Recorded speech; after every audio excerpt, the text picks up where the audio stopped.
江淼，我亲妹妹找回来了，你这个假货也该让位了。啊！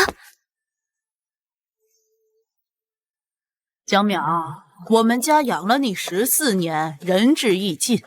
如今我亲女儿回来了，你别想再赖在江家。啊！不是，你们轩辕侯府的人这翻脸比翻书还快吧？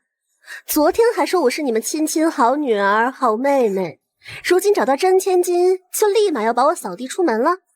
给我少废话，识相的话就自己滚出去，别逼我叫人动手把你拖出去。哥哥也别怪姐姐，姐姐可能只是舍不得走吧，毕竟她在侯府锦衣玉食10几年，不像我，是过惯了苦日子的。啊！愣着干什么？还不把这个鸠占鹊巢的家伙丢出去！轻点，让我收拾下行李再走啊！慢着，这还差不多嘛。咱们做人留一线，日后好相见嘛。给我把他身上的首饰和银钱都扒了，我们侯府的东西一个子儿都别想带着。不是吧？好歹给我留点饭钱啊！要不要这么无情啊？假千金的命就不是命了。幸亏还有这身绫罗绸缎，大约能当个20两银子，省点用能够好几个月。反悔啦，也不是不行，跪下认错，写30万字的检讨，再设个考核期。夫人少爷让你滚远点，否则保官抓你。哦吼，这下只能当10两银子了。哎呦！刚穿到这具身体的时候，就算到这轩辕侯府气数将尽，为还因果还一直消耗灵力维持着。如今看来，是时候让他回归他原本的命运了。掌柜的，你再看看，这可是今年最新的花色，料子也是顶尖的。5两，不能再多了，别家比我家还黑。那你得给我润布衣，还有那几块破布。成交。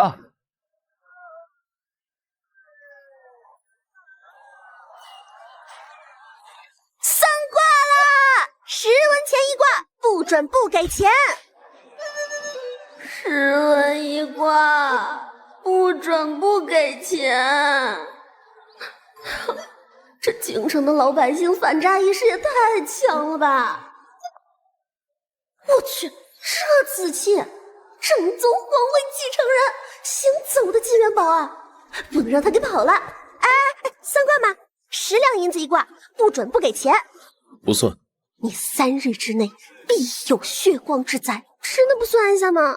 只要10两啊！别人都是10文钱，怎么到我这儿成了10两银子？因为你这个可是救命卦，你的命难道不值10两银子吗？今天刚开业，就这还是打了折的，你明天过来，起码翻5倍。那你是怎么知道我有血光之灾的？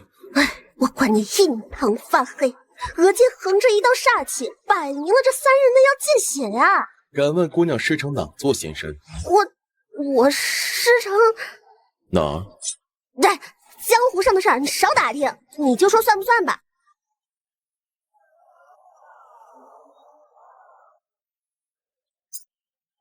敢问姑娘该如何化解呢？贵人大气啊！这个简单，只要您最近3日不要靠近水就可以了。如若不灵，3日后我会来找你算账。包灵的包灵的，灵是灵的，不过3日后你还是得来找我，只不过不是为了算账，而是救命喽。花儿啊，叶郡王莫美淑来京城了，圣上有意给她赐婚，你回来的正是时候。若是能嫁入靖南王府，这辈子就能享尽荣华富贵，爹也就放心了。啊！可是封地在明州的靖南王府。不错，我还听说叶郡王其实是那位的亲儿子。当今圣上子嗣稀薄，如此一来，以后保不准那个位置。哎呦，我花儿有福了。爹娘放心，女儿定不会叫你们失望的。只要有鲁班书在手，还没有什么是我江景化得不到的。小二，给我上一份汤面，多加点牛肉。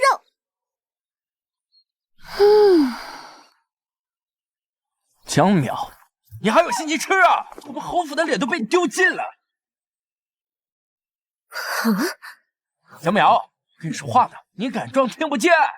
有没有点素质啊？别人在吃饭，你在旁边狗叫什么？你怎么说话的？我说你在狗叫什么？哟，侯府少爷当街对平民女子动手动脚，这要是传出去啊！你算哪门子平民女子？你就算被赶出去，你也是……哎，打住！我跟你们可是一点关系都没有。哥哥，姐姐一定是在外头吃了太多苦，心里有怨气，我们该体谅她才是。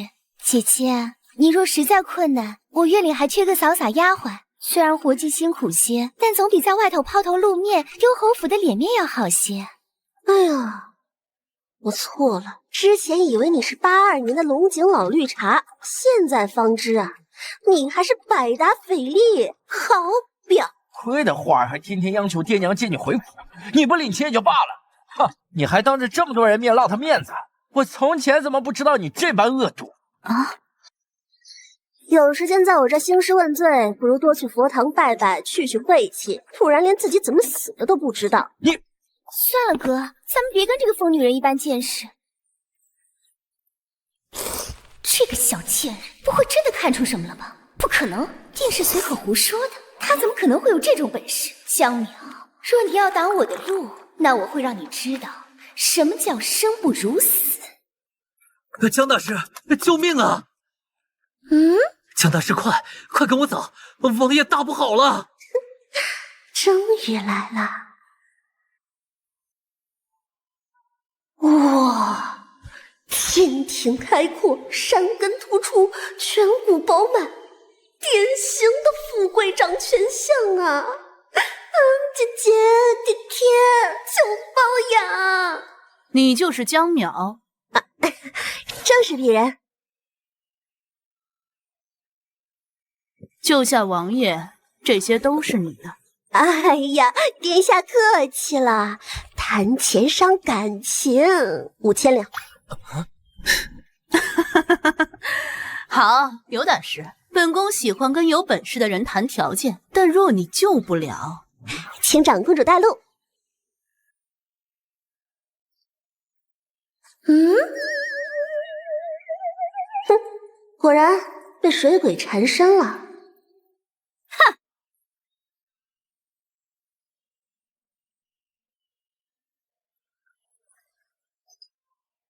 殿下，此女乃轩辕侯府妻女，在街头招摇撞骗，万万不可让她接近王爷。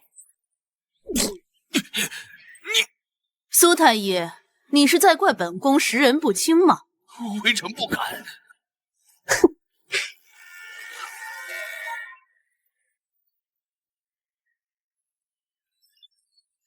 啊！闪！哪位帮我倒碗水？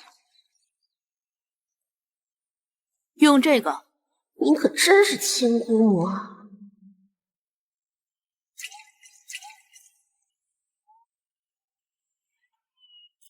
住手！你这是胡搞啊！殿下，他竟敢殴打王爷，请殿下治这狂徒一个大不敬之罪。他的睫毛动了。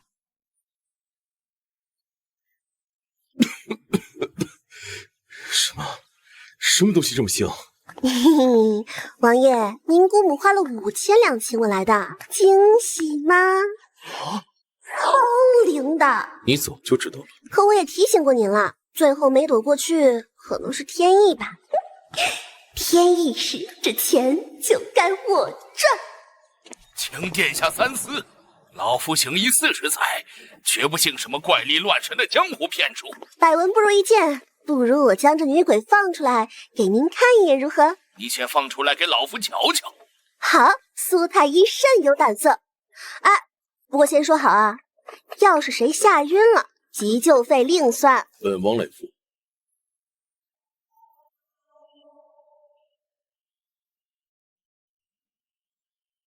哼，出来！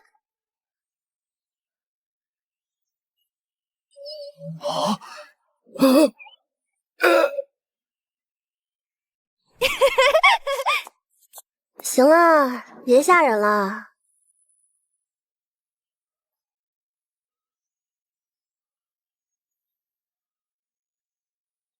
你生前是什么人啊？为何死后不去投胎？奴家名叫英歌，生前是京城最红火的醉月楼的头牌。奴家本以为存够了钱替自己赎身，离开那个魔窟，和心爱的男人厮守终生。他说功名难考，需上下打点，答应高中了便立马娶我。奴家不疑有他，把毕生的积蓄都给了他。这剧情怎么有点耳熟啊？谁成想，那负心汉根本就没想过要娶奴家。哎呀，恋爱脑啊！他拿了我的钱，便一走了之，杳无音讯。偏偏这时被妈妈发现有了身孕，转手将我罚卖了。奴家惨了！那你还记得自己是怎么死的吗？奇怪，记不得了，只记得肚子很凉，我一直在发抖，我还在央求着什么人，求他放过我和孩子。可记得那人的长相？是一个年轻男子，不对，是一个耄耋老者。我真的记不得了。英哥，已经够了，安心睡吧，醒来就到家了。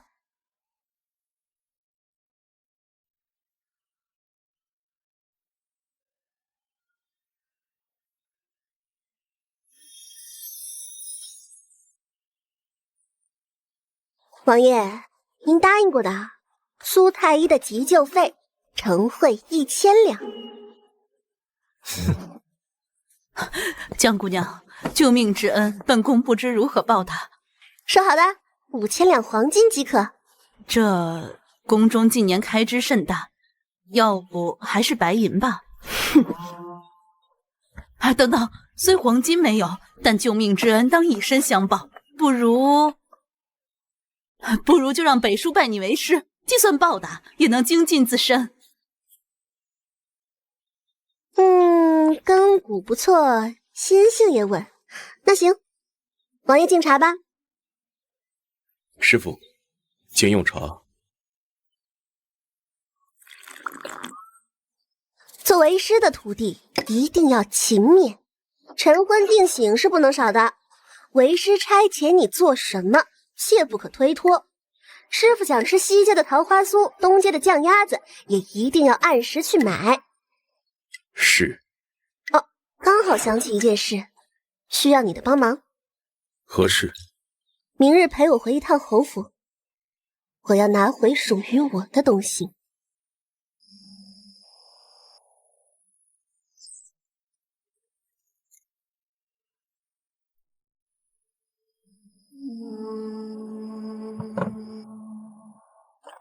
叶郡王，未来的天子气必须是我的，谁也不能挡我的路。江淼更不能。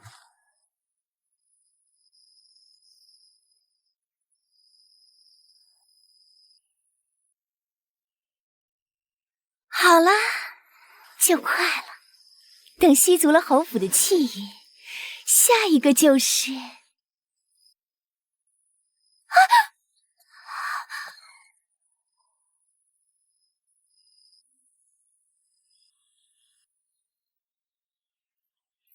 感觉到了吗？邪气汇聚之地，我那好妹妹房里藏着不止一件脏东西。你欲取回何物？养魂诀，本是温养神魂、辟邪护身的灵物，如今却被他用邪术浸染，成了吸纳他人气运、滋养阴鬼的媒介。这东西我必须拿回来，净化它，也断了他的邪路。既是你的东西，当初为何被毒？江淮是全阴之日出生，容易沾染不干净的东西，我便借给他带着了。被赶出府时，未来得及要回，但3日前我感应到养魂诀气息被污，想来定是被江锦华拿走了。所以，明日让我同行，是为了……没错。你现在是尊贵的叶郡王，也是我的徒弟，陪我去镇镇场子非常合理。难点在于他和他那一家子绝不会让我轻易踏入房间，那里是他的巢穴，藏着所有秘密，所以我们不能硬闯，得让他们请我们进去，或者不得不让我们进去。即将安出。明日咱们就去唱一出大戏，不仅要拿回养魂诀，还要把他那邪术窝点捅到明面上来。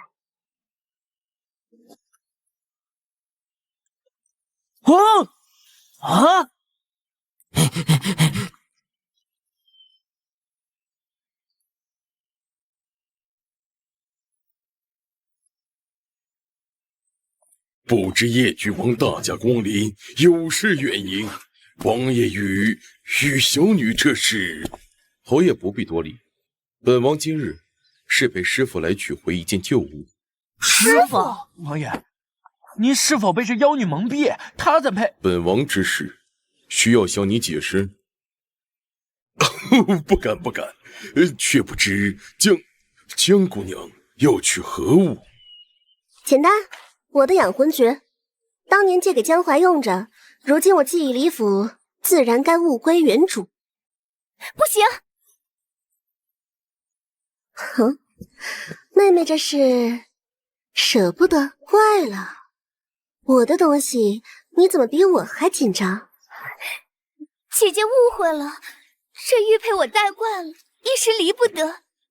姐姐如今声名鹊起，什么好东西没有，就当怜惜妹妹吧。是啊，淼儿，一块玉佩罢了。花儿身子弱，带着安心。库房里你看上什么随便拿，多拿几件。蒋淼，你回来就惹花儿难过，有没有点当姐姐的样子？姐姐的样子？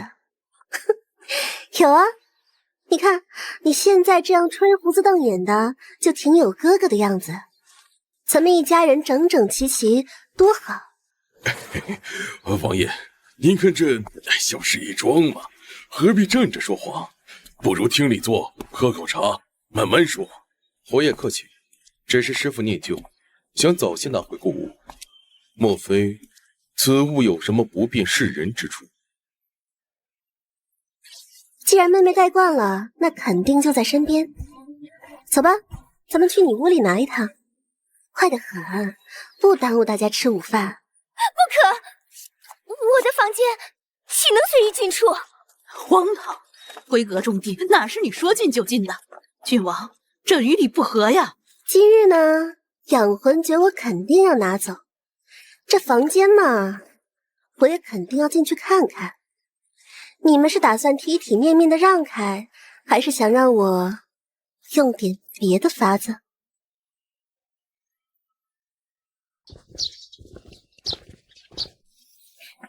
姐姐请吧。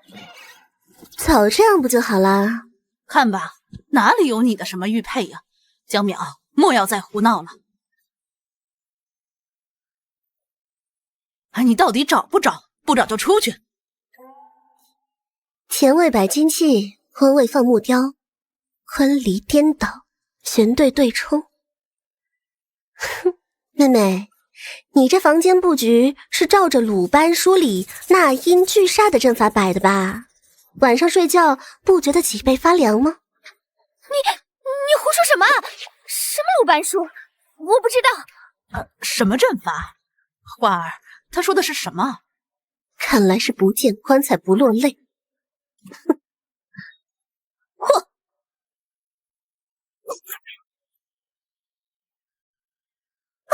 那是什么？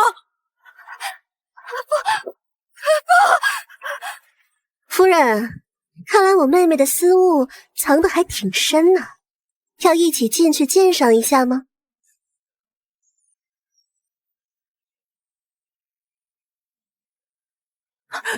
这是什么东西？花儿，这到底是什么？你怎么会在房间里弄这些歪门邪道啊？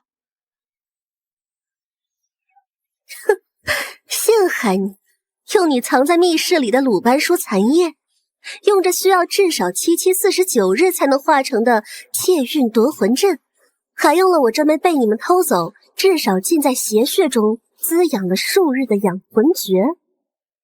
夫人，您是真不知道还是装不知道？您亲女儿用着邪术窃取的，可不只是我的玉佩灵器，恐怕还有着侯府上下，甚至包括您和侯爷的命数气运。什么？不可能啊！这逆女，你竟敢在府中行此巫蛊邪术！花儿，你看来你们侯府也该好好清理门户了。爹，女儿冤枉啊！女儿做这一切都是为了咱们侯府啊！女儿是偶然得到了那张古方残页，上面说此阵能聚拢家族气运，祈福消灾。女儿见家中近来都有不如意，姐姐又刚离府，心中不安，这才想着为爹娘兄长祈福啊！女儿不知这是邪术，女儿只当是古法秘传。那养魂诀也是听说能镇宅安家，才为母亲借来一用。女儿一片赤诚，天地可见啊！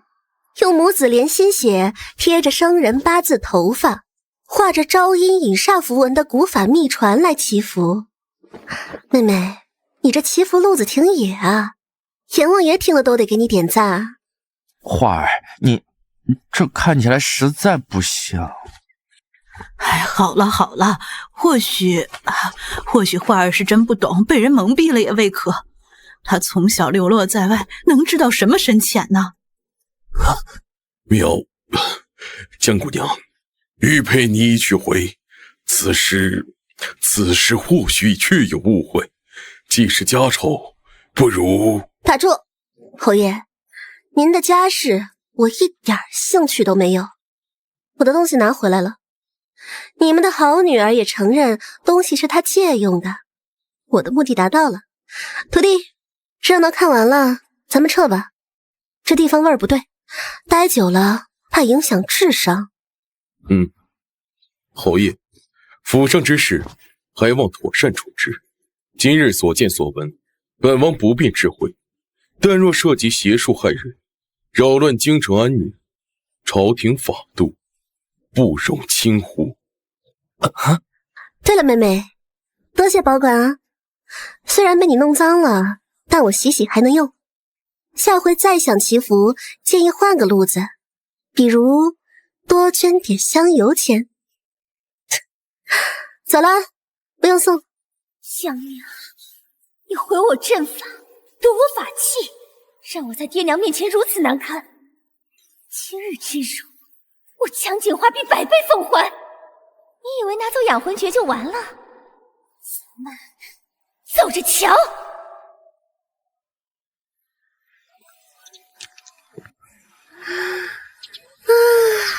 还是外头的空气新鲜。侯府里头那股子霉味混着邪气的味儿，差点没把我熏晕啊！你方才在密室里，倒没见你嫌味道重。那不一样，那是工作环境。现在下班啦，得呼吸点正常空气回血。徒弟啊，咱们就这么一大帮子人逛大街啊？知道的说是王府出行，不知道的还以为哪个戏班子游街呢。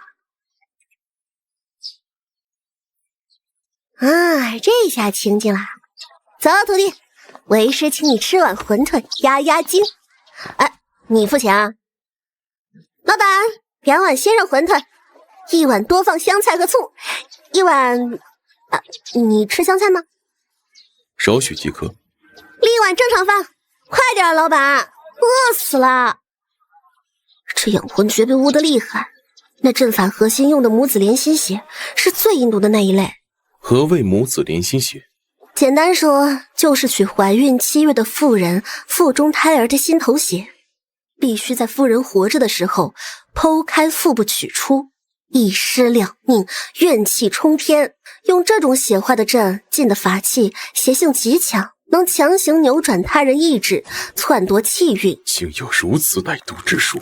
将简化一个闺阁女子，从何处得来此物？又怎会懂得施用？这就是最奇怪的地方。鲁班书残液，它可能是机缘巧合得到的，但这母子连心血，一来来源残忍隐秘，非一般人能弄到；二来炼制和使用这种邪物本身就会反噬施用者的心智，让人逐渐偏执癫狂。江锦花看起来还没完全疯，要么他用的时间还不算太长，要么背后另有其人提供或指导，而且这个人很可能就在京城。这东西取用后必须在7日内使用，否则效力大减。所以咱们这位好妹妹恐怕不只是个自学成才的邪术爱好者那么简单。咦，先吃，天大地大，吃饭最大。邪门歪道的事儿，等为师吃饱了再琢磨。你胃口真好，还吃得下糖葫芦。这你就不晓得了，我们这只有2个胃，一个装正餐，一个装零嘴儿。对了，我说的晨昏定省别当真啊，我开玩笑的。我这人起不来早。师父有令，弟子岂敢不从？不过若师父实在起不来，弟子也可将请安改为午时。你还真想啊！算了，咱们师徒不必讲究那些虚礼，你平时多帮我留意哪有赚钱的活，比如谁家宅子闹鬼啊，谁被小人陷害走背运呐，介绍给我，赚了钱咱俩分，我7你3。好。王爷，宫中有急召，陛下传您立刻进宫。北叔啊，你在京城这些时日可还习惯？哀家与你皇伯父商议着，你年岁也不小了，该考虑成家之事啦。回皇祖母，北叔自觉年轻，且封地事务未稳，尚无异于婚嫁之事。北叔不必过谦，你父王去得早，朕与你祖母都盼着你早日开枝散叶。今日召你入宫，便是想为你择一门好亲事。国师到！参见陛下，太妃娘娘，叶郡王。国师来得正好，哀家正想请您为北叔算算姻缘，看看哪家贵女与他命数相合。姻缘天定，人力难为。不过东南方位贵气隐隐，有3处星辉与郡王命星似有牵扯。其一为轩辕侯府，双珠并立，一真一假，命轨交错；其二为永宁侯府，独女明珠，光华内蕴。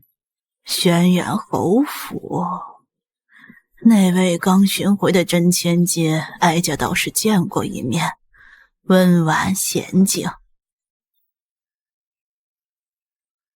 长公主殿下到！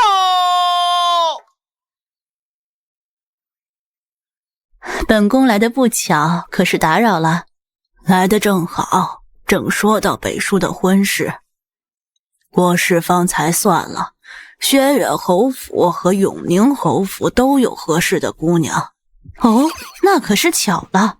本宫方才在永宁侯府做客，倒见着一桩奇事。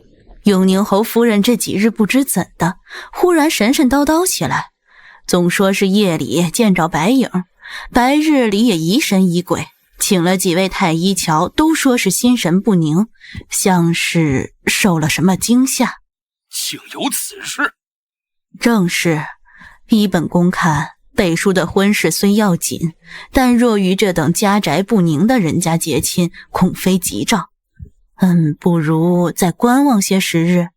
长公主所言有理，姻缘之事，天时地利人和缺一不可，强求反一生变。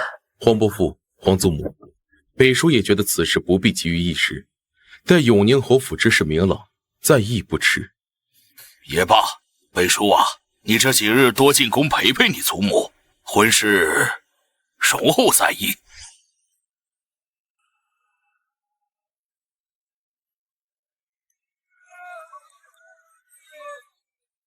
算运势，看姻缘，十文一卦包灵验。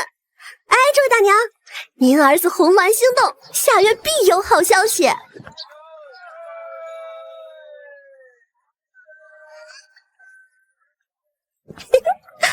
大雨来了，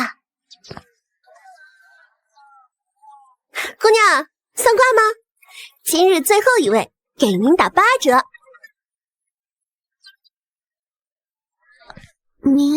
您就是江半仙吗？如假包换。姑娘有什么难处？姻缘、家宅，还是……不是我的事，是我母亲。母亲她这1个月来很不对劲，总说夜里有人站在她床头盯着她，白日里也常说背上沉甸甸的，像是趴着什么东西。可我们看过去什么都没有。他如今精神恍惚，有时连我都认不得，整日对着空气喃喃自语。爹爹请了多位太医，都说脉象无碍，只是心神失守，开了安神的药，却一点用都没有。这是50两定金，若您能救母亲，永宁侯府另有重谢。我是偷跑出来的，听说了您救叶郡王的事。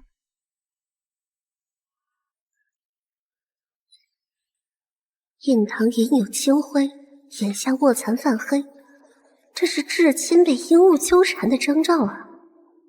令堂是从何时开始如此？约莫是上月15之后。那日母亲从城外佛寺上香回来，当晚便说做了噩梦。普通人撞邪，多是被游魂惊扰，但像这般持续月余，日益严重，且只针对一人，此事恐怕不简单。你母亲去的佛寺可有什么异常？母亲每月都去那间慈云寺，从未出过事。这单生意我接了，银子我先不收，等我看了情况，若能解决再谈价钱，若不能，分文不许。带路吧，咱们去会会你母亲背上那位。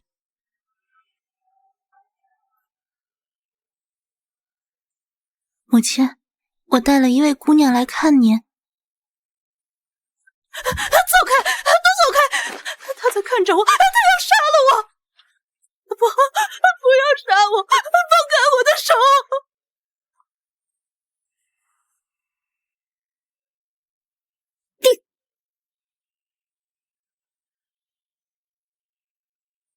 显形！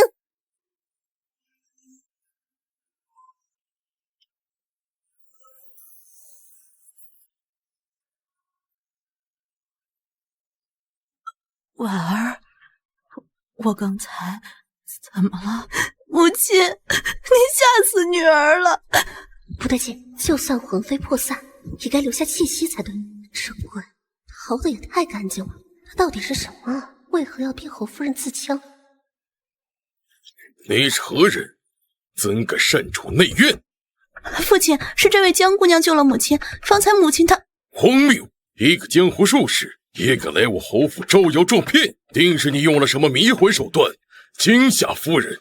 哼，本侯知道你轩辕侯府赶出去的假千金，如今在街上摆摊糊口，怎么骗到我家头上了？哼，侯爷好眼力。不过您若觉得我是骗子，大可不必请我，方才可是你女儿求我来的。哼，婉儿年幼无知，被你蒙蔽。来人，将此女请出去！若再敢靠近侯府，报官处置。侯爷，今日我走容易，但您夫人身上的东西，怕是还会再来。到时候您可别来求我，就算求，也得跪着求。老袁，他没说错，他还在，我感觉得到，他就在这房间里。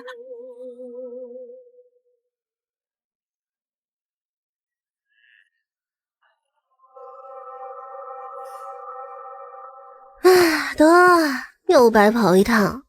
这年头，救人都得先验资历了，是吧？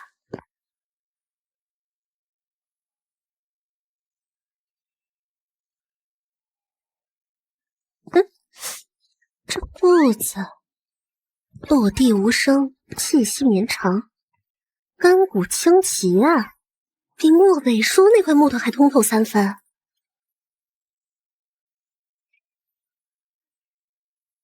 师妹，这什么展开啊？难道是江锦华以前在乡下惹的风流债？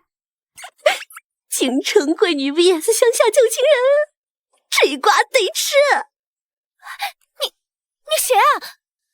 我不认识你，放开！才几个月，连师兄都不认了。江锦华，你看看我的眼睛，师父临终前你答应过他什么？他大胆，哪来的粗野村妇，敢对侯府千金无礼？把鲁班书拿出来，那不是你能碰的东西。鲁班书，不是他密室里那本邪书吗？原来是从别人那儿偷的。这师兄是来讨债的？什么书？我不知道你在说什么。娘，我们走。师妹，你拿走书时，师父还有一口气。他看着你眼睛都没闭上，你夜里睡得着吗？我还会再来，在那之前，你好自为之。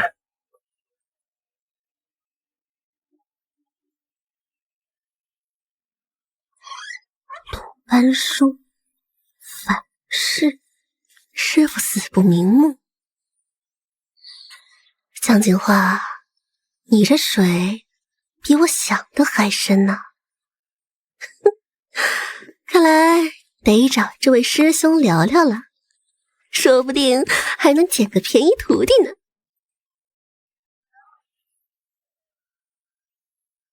这位小哥，拼个桌。娘，旁边还有空位。可我就想坐这儿。听说你今天在轩辕侯府门口跟人家侯府千金拉拉扯扯。你是侯府的人？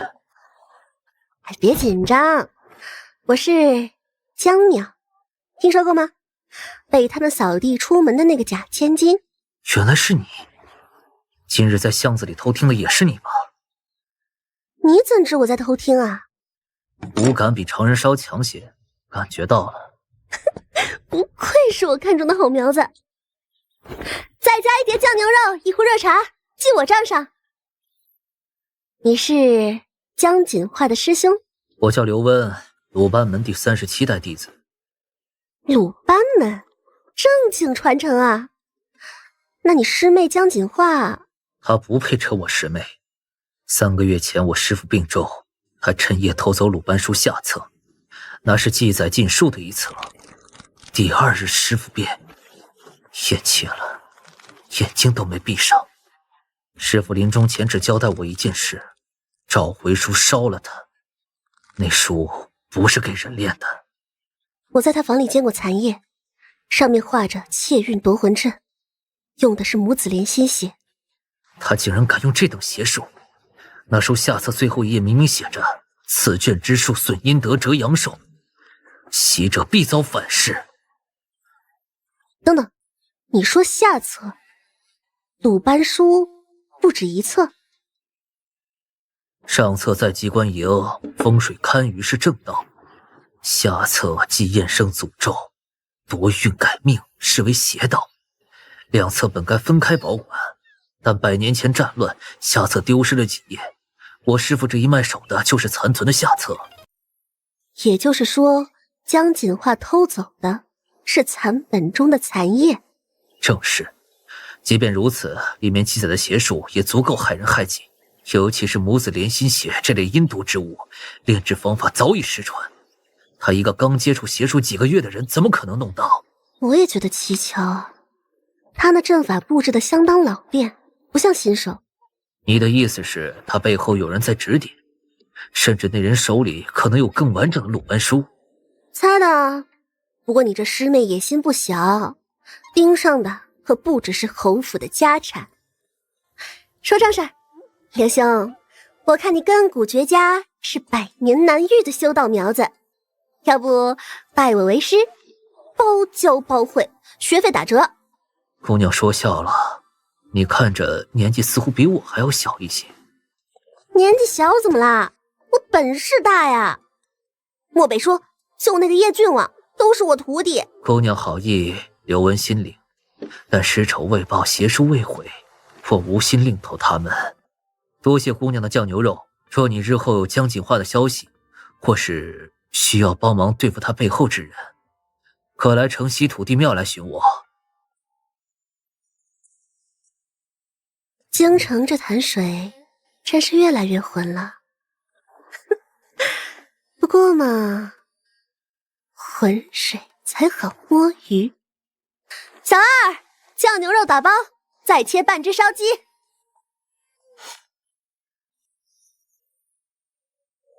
月儿弯弯照九州，谁家娘子做梳头？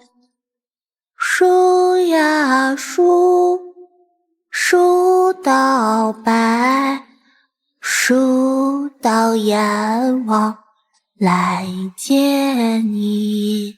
夫人，是你的正哥吗？爹爹，你来了。陪我玩，爹爹陪我玩。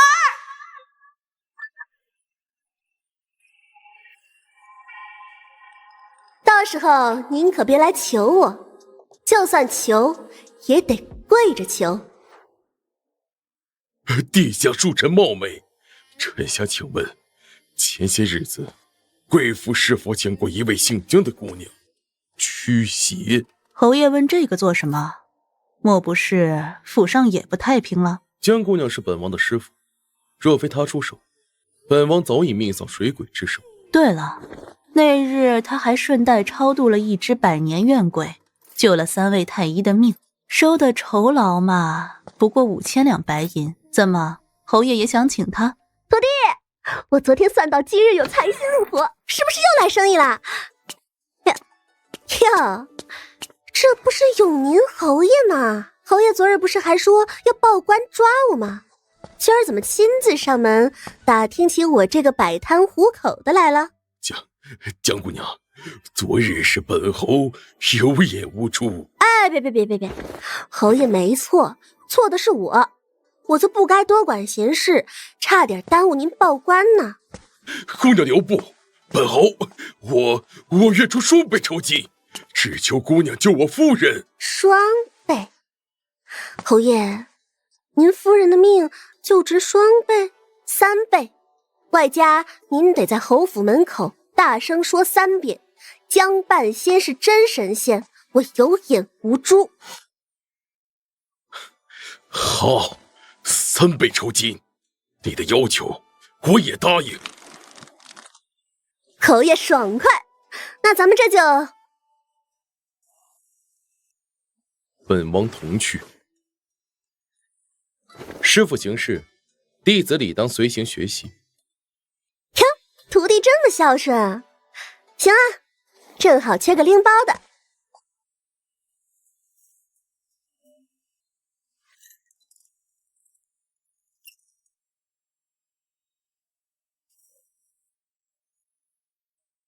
自昨夜昏迷后，清晨醒过一次，只是呆呆坐着，不哭不闹。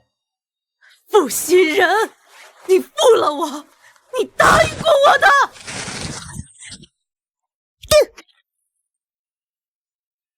怨气这么重，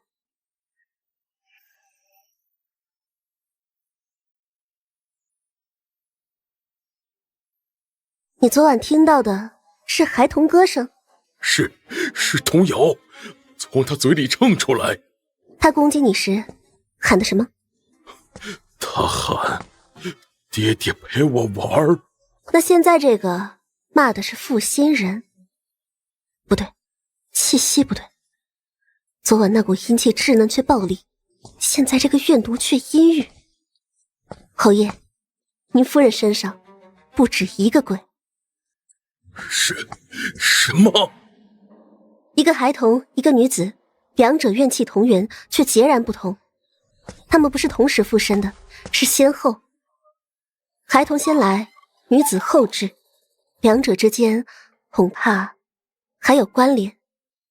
侯爷，您府上或您名下可曾出过什么人命？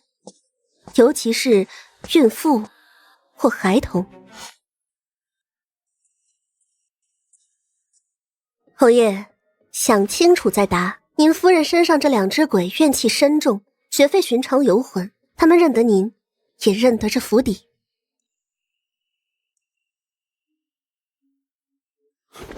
本侯行得正，坐得直，府中从未出过这等命案。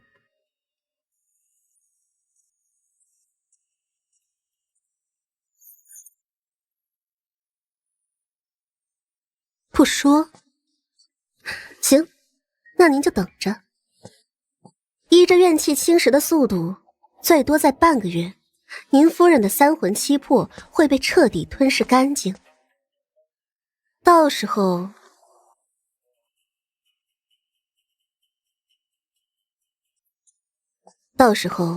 这具身体里住着的可就不是您夫人了。她会变成什么，我也说不准。或许白天是哭闹索命的孩童，夜里是撕咬喉管的怨妇。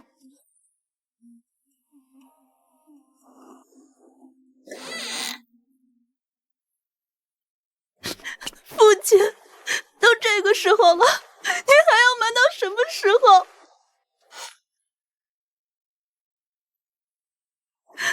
母亲性命要紧，还是我来说吧。3年前，府里有一位姓柳的姨娘怀孕了。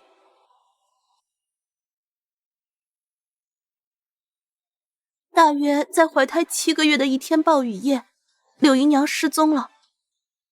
全府上下找了3日，最终在慈云寺后山的荒林里找到的。柳姨娘眼睛睁得很大，望着天。她怀里那个孩子是被生生剜出来的，脐带还连在她身上。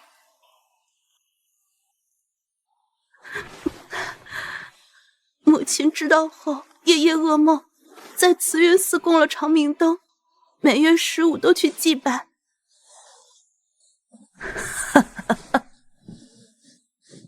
每月15都去，上次出事就是上月15之后。是，那日母亲从寺庙回来，当夜就开始不对劲。母子同月，怨气滔天，这可不是寻常横死。那剖腹取胎的手法，侯爷，柳姨娘失踪前可曾有什么异常？比如有人向她讨要过什么东西，比如血。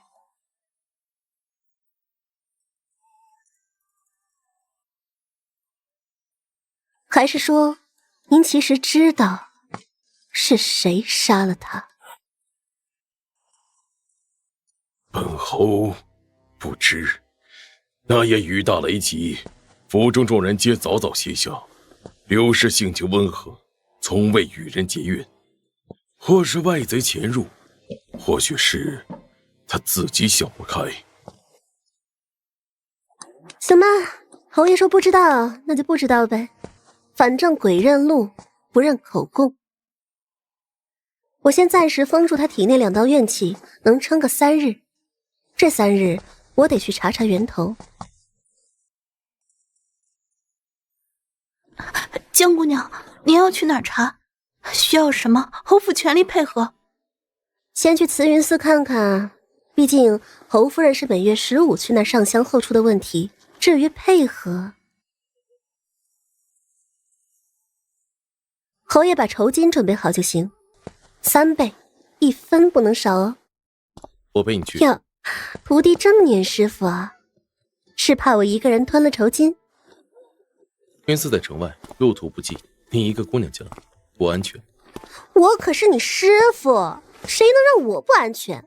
不过嘛，有免费马车坐，还有王爷当保镖，这便宜不占白不占。走着。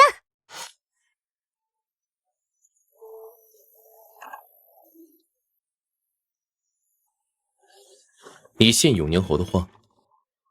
信他？哼，我看起来像3岁小孩吗？第一，一个大活人，还是个7个月的孕妇，在侯府这种高门大户失踪，外贼。侯府是菜市场吗？说进就进，说出就出。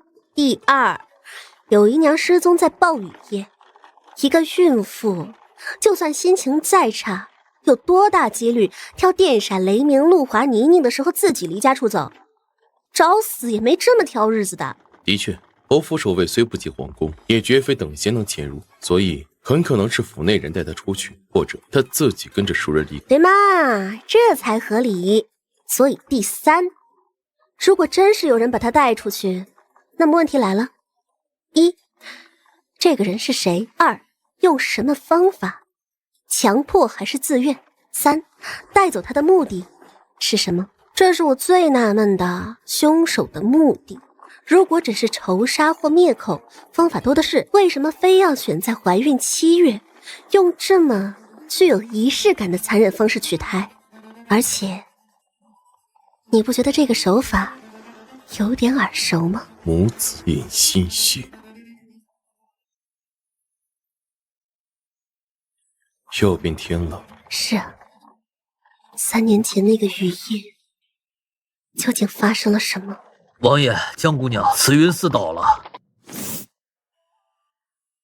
哎呀，好重的香火味儿，可惜啊，底下藏着的怕是别的味道。徒弟，走，陪师傅去会会这佛门清净地，我赌10文钱，这儿肯定有惊喜。奇了怪了，干净的跟刚刷过漆似的，连丝阴气都没有。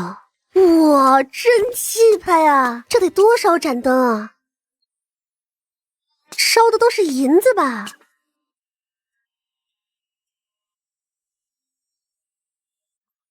里头看到不如外头气派。每月15都来祭拜，长明灯呢？飞了。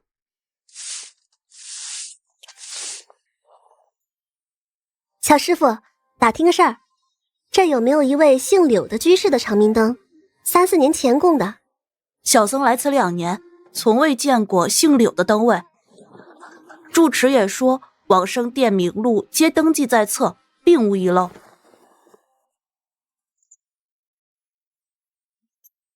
来都来了，抽一钱，看看这庙是真干净还是装干净。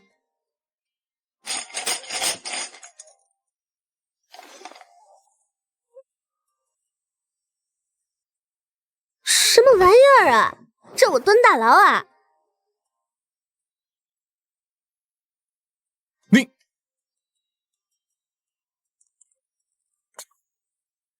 应付天颜，宫里那位怕不是被什么东西牵着走呢？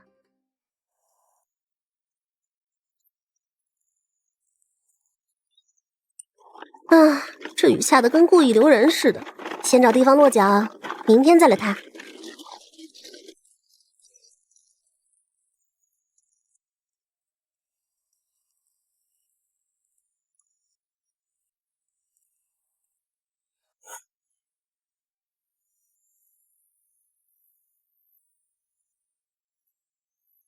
小二，把你们这招牌菜都上一份，酱肘子、清蒸鱼、炒时蔬，再来2碗米饭。今天真是白跑一趟。你说，侯夫人每月15都去慈云寺祭拜，结果往生殿里连盏柳姨娘的长明灯都没有，这不合理啊！除非有人不想让那盏灯被人发现。还有更离谱的呢，你看见往生殿门口挂的那个价目牌没有？共一盏长明灯，最便宜的都要50两银子，中等档位500两，最贵的1万两黄金。我的天，这哪是供灯啊，这是供了尊金佛吧？现在这行当也太黑了，简直坑钱！我为京城的有钱人感到深深的不值。你收5000两救我的时候，似乎也没手软。1万两黄金啊，够普通人家吃几辈子了。你说真有人傻钱多的会花这个钱？怎么了？这寺庙不对，我刚才在往生殿就觉得哪里怪怪的，但一直说不上来。现在知道了。徒弟，你觉不觉得那往生殿外面看着挺大一座殿，但进去之后里面实际的空间好像没有外面看起来那么大？经你一说，确实，殿外看应是3颗监禁身，但我们在里面走，只觉纵深有限。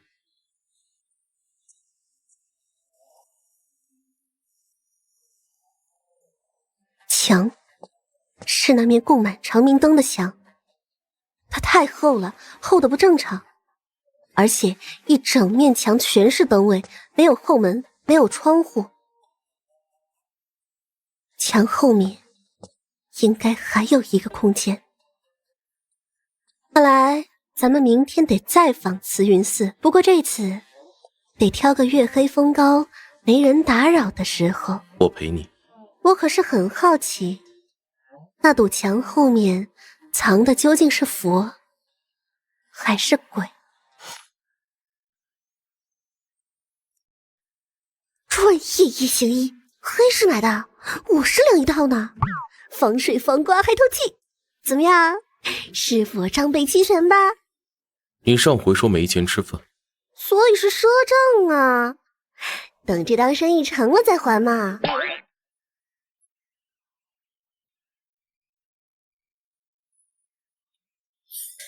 白天来还没觉得，晚上这阴气真重。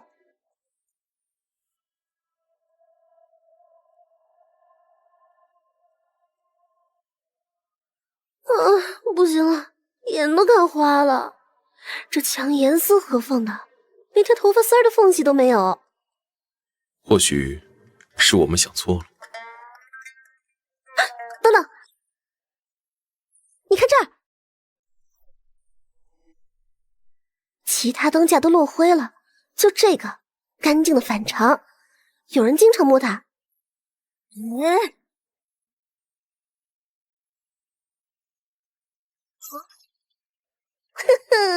我就说嘛，电视剧里机关都这么演。里面有声音。看来咱们找到正主了，果然藏在这儿，但这灯不对劲。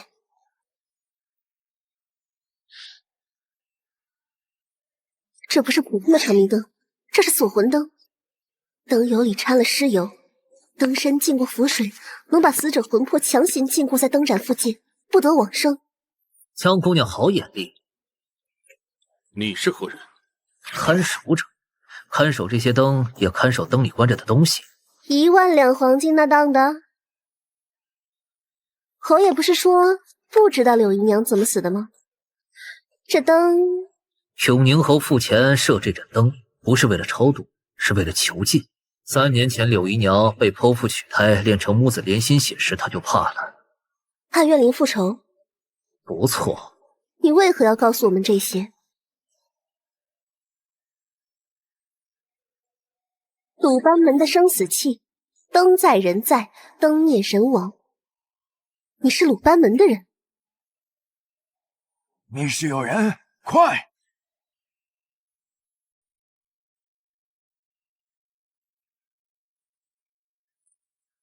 此道通往后山西涧，快走！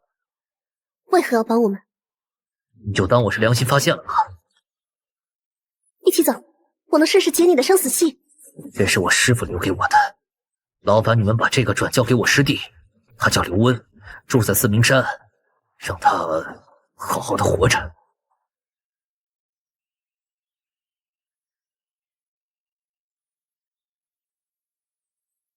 如果有缘能见到师弟和师傅，请替我转告，弟子陆昭辜负了师傅一片苦心，无颜再见师傅，望师傅保重身体。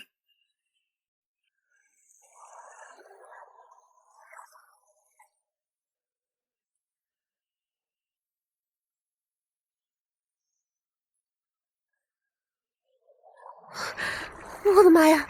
说好的夜探寻宝，差点变成密室逃脱真人版。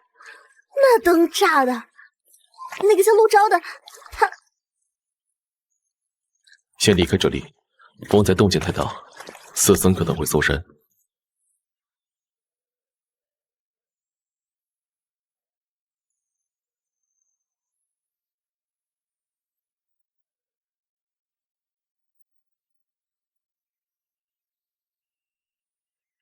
是字迹，是陆昭的师傅的修行札记，里面提到了鲁班书下册的完整脉络，还有一些镇压反噬的法门。这是护命符，鲁班门弟子出现时，师傅所赐，能挡一次生死劫。陆昭自己没用，留给了刘温。哼，有名侯那老狐狸，花1万两黄金不是为了超度，是为了锁魂灭口。柳姨娘母子惨死，他绝对脱不了干系，而且背后炼制母子连心血的人，恐怕不对劲，不是狗，也不是人。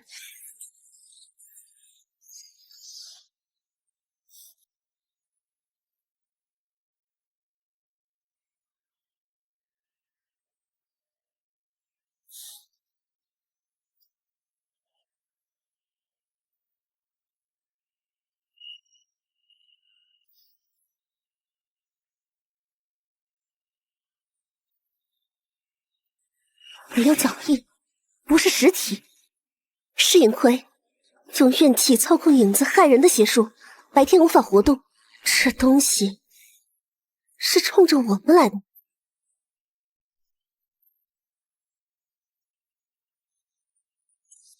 陆昭这家伙，自己都快没命了，还惦记着师弟，比某些哥哥强多了。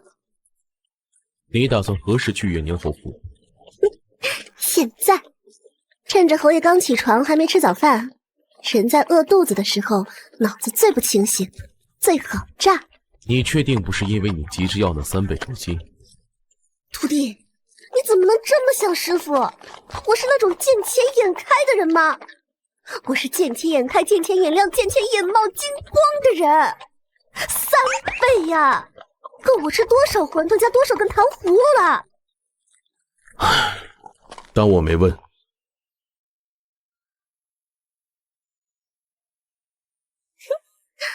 侯爷，聊聊慈云寺那盏1万两黄金的锁魂灯，灯油掺尸油，刻着求魂咒。您这是想超度柳姨娘，还是让她永世不得超生啊？你怎知？我亲眼看见了。你再不说实话，我看你夫人的命怕是要没了。就是不是本侯杀的，她怀胎7月时被发现与马夫有私，本侯怒极，将她发卖。谁料3日后，她尸首在慈云寺后山被发现便是那个模样了。所以你知道买家要的是母子连心血？我不知道啊，知道后，本侯与夫人夜夜噩梦，才托人寻到一位鲁班门高人，设锁魂灯，想禁锢怨灵。中间人是谁？从未露面，只书信往来。谜团真是越来越多了呢。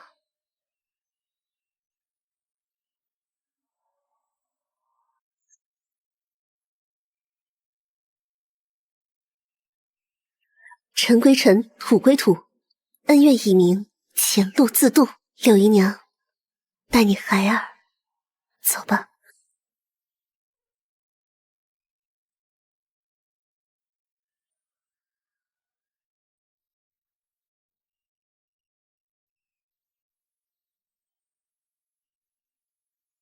多谢江姑娘，多谢。太好了，酬金本侯即刻命人准备。酬金不急，柳姨娘母子走得安详，但他们这3年受的罪，侯爷，您这不知情的疏忽，总得有点表示吧？本大师独家出品心安理得补偿套餐，包含侯爷您亲笔抄写《地藏经》100遍，为柳姨娘祈福，再捐白银5000两给善堂，还有，别忘了你答应我的，未来3个月每天得在侯府门口大声说3遍，江半仙是真神仙，我当初是有眼无珠，您答应过的，别忘了。这岂非儿戏？况且之前也没说是3个月啊。我改变主意了，你若不应，好。你那张套餐黄纸，是刚才路上随手扯的茶馆包点心的纸吧？重点在于心意和疗效。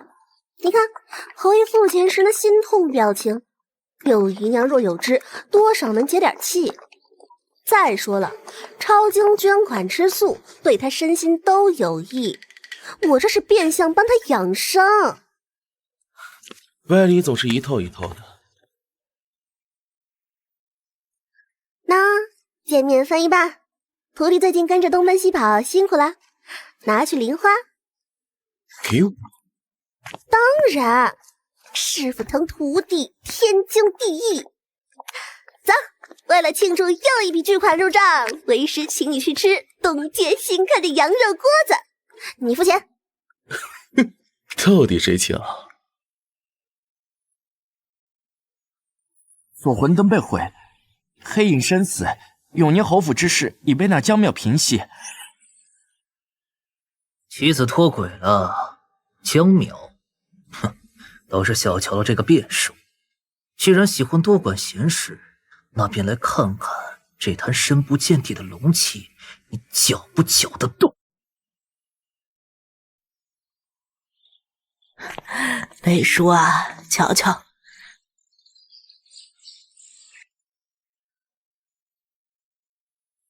这些啊都是京城里拔尖的姑娘，文采斐然，品貌端庄。皇祖母费心了，孙儿暂无成家之念。王爷心怀天下，志在四方，自是看不上我们这些闺阁女子的小情小趣。妾身不才，却知修身齐家，治国平天下。家不安，何以安天下？太妃娘娘，您说是不是？瞧瞧，多懂事的孩子啊！不愧是轩辕侯府千金，模样好，性子柔，哀家看着就喜欢。侯府家教确实别具一格。北叔怎么说话呢？金花丫头一片真心，哀家今日做主。皇祖母，孙儿已拜师学艺，师门有训，未出师前不宜婚娶，还请祖母莫要强求。又是那个江湖师傅，他还能管到你娶亲不成？今日这些姑娘，你必须选一个。长公主殿下驾到！这是怎么了？让本宫也来凑凑热闹。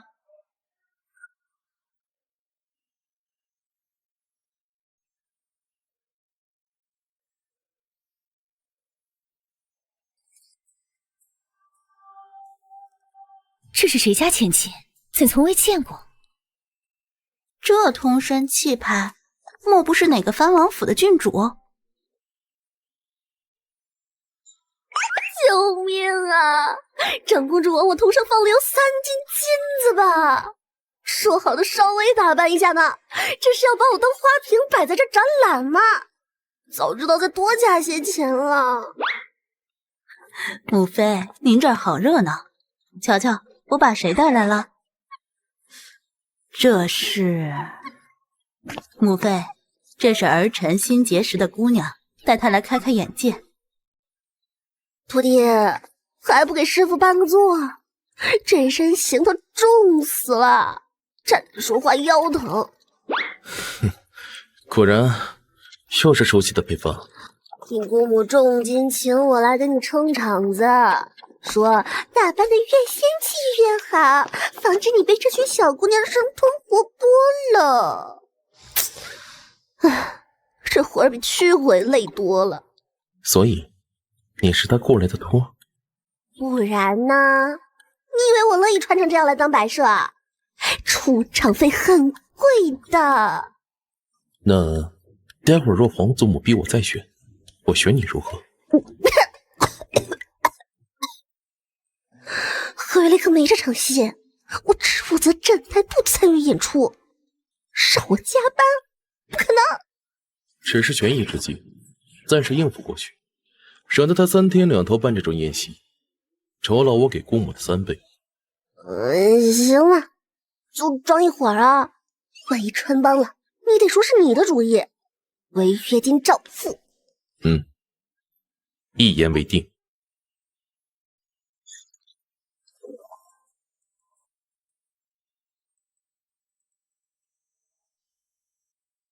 等等，你们看他是不是有点像之前在侯府门口摆摊算命的那个？天哪，是那个被轩辕侯府赶出去的假千金江淼，他怎么在这儿？还这副打扮？太妃娘娘恕罪，臣女看着这位姑娘实在眼熟，若没认错，似乎是臣女家中那位英故李府的姐姐江淼。姐姐她一向随性，今日这般盛装，差点没认出来呢。哦，竟是轩辕侯府那位养女，这倒是出乎哀家意料啊。姐姐她离家后生计不易，有时行事难免出格些，前些日子还在街上与人争执，惹了不少闲话。皇祖母，孙儿心中已有人选，便是江淼姑娘。孙儿对她一见倾心，无关出身，不论过往，还请祖母成全。难得北叔开窍了，可这姑娘出身实在尴尬，名声似乎也不怎么好听。一见倾心，陆北叔，你这台词谁教的？肉麻死了！顾上加钱，必须加钱！太妃娘娘安好，臣女江淼的确就是被轩辕侯府因故请出去的那位。不过嘛，随性谈不上，出格倒是有。比如制裁了某些拿着偷来的说瞎练，差点把自家风水搞成养尸地的人。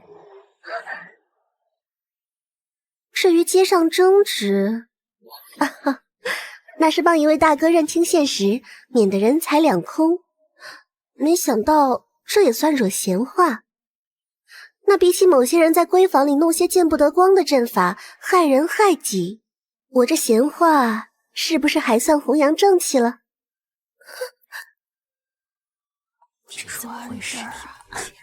母妃，您看，年轻人自有他们的缘分和眼光。北叔难得有中意的姑娘，江姑娘也是率真有趣。这百花宴本是赏心乐事，何必拘泥些细枝末节呢？北叔，带你师傅不，带江姑娘去那边莲池转转吧，那边的晚莲开得正好，比这儿清静。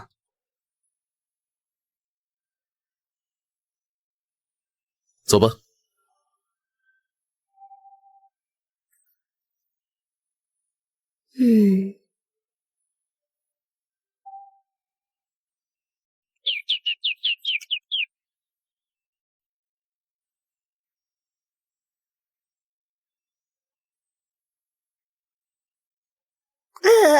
我的天灵盖，差点被这几斤金子压塌了。你们皇家的体面简直是对脖子的酷刑，下次再有这种活得加钱，啊不，得加很多很多钱。方才演得不错。废话，影后级表演收费很贵的好吗？一见倾心，你从哪个话本里抄的词儿？手麻的我差点当场破功。看来老夫来的不是时候，打扰郡主与江姑娘休息了。好家伙，这印象真是绝了！天庭饱满如覆盖，地阁方圆似在物，三庭君等五岳朝归，眉清目秀藏人慧，鼻直口方显中正，又起着终身气韵，温润如玉，清正平和，简直是慈眉善目，福泽深厚8个字的活体铸钱，标准的像是橡树里走出来的模范，好的挑不出一点毛病。可就是太标准了，太完美了，完美的像是精心绘制、毫无瑕疵的面具。我是。不必多礼，老夫随意走走，不想偶遇二位。这位便是近日名声鹊起的江淼姑娘吧？果然是灵气逼人，不同凡俗。国师大人好眼力，要算卦吗？给您打95折，看在您长得好看的份上。卦便不算了，今日是特意来向江姑娘道一声谢的。谢我？方才听得永宁侯府之事，江姑娘年纪轻轻便能勘破邪祟，安抚怨灵，这行事果决有章法，实在是令人钦佩。哎呀，国师过奖了，混口饭吃，尽职尽责嘛。因姑娘之举，慈云寺内求婚敛财的勾当得以曝光。如今寺庙已经被查封，一干涉事僧众正在查办。永宁侯治家不严，隐瞒实情，也被罚了半年的俸禄，以儆效尤。姑娘此番可谓是功德一件呐。宫闱之地看似繁花似锦，实则聚阴纳气之处也不少，尤其是老人家心思重易感歪，神思不属时，最易招惹些不干净的东西衣服。我观太妃娘娘近日似乎就有些心神倦怠。这话听起来是关心，怎么让人觉得凉飕飕的？江姑娘有通晓阴阳之能，日后若得空，不妨多进宫走动走动。这宫里有些陈年旧病，或许正需要姑娘这样的妙手来治。怎么了？哼，这国师有点意思，说话跟下棋似的，走一步看3步，听的人云里雾里的。看来这皇宫的生意说不定比街边算卦刺激多了。刘温，刘大侠在不在？送快递不，送遗物上门。江姑娘，你这土地庙也太隐蔽了，让我好找。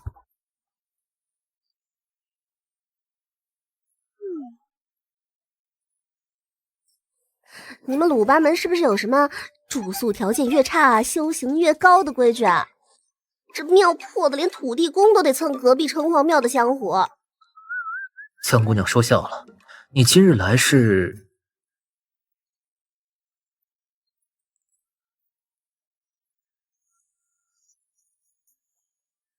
你师兄让我转交给你的，他说让你好好活着。师兄他死了，在慈云寺的密室里，和9盏锁魂灯一起。灯灭的时候，他把自己也搭进去了。临死前把这个塞给我，说交给刘温。护命符，鲁班门弟子出师时师父所赐，能挡一次生死劫，他自己没用，留给了你。师兄，多谢江姑娘。师兄他最后痛苦吗？他请我替他转告，他辜负了师父一片苦心，无颜再见师父，望师父保重身体。可师父已经身故了。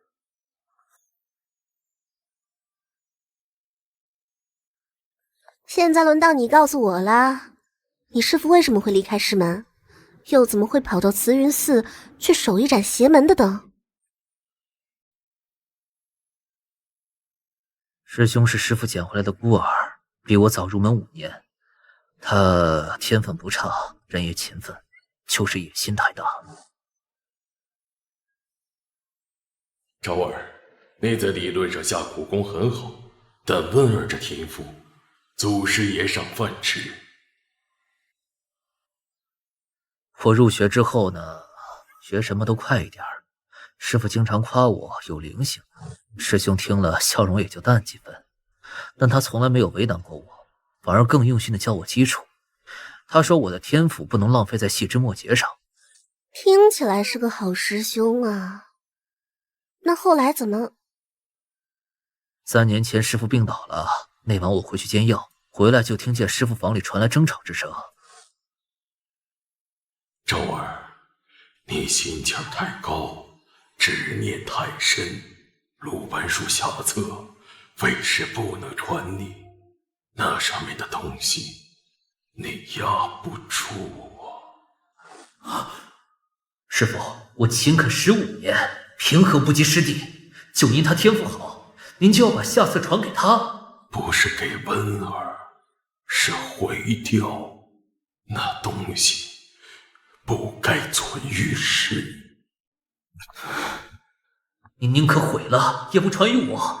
好，好。那晚之后，师兄就消失了，只带走了师父早年留给他的护命符。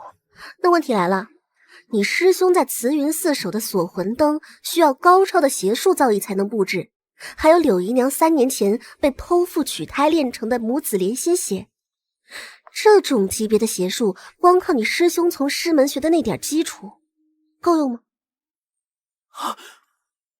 你的意思是？你师兄3年前愤而离山，那时他连鲁班书下册都没见过。可3年后，他不仅能布置锁魂灯这种高级邪阵，还能跟永宁侯这种级别的人搭上线。中间是谁在指引他？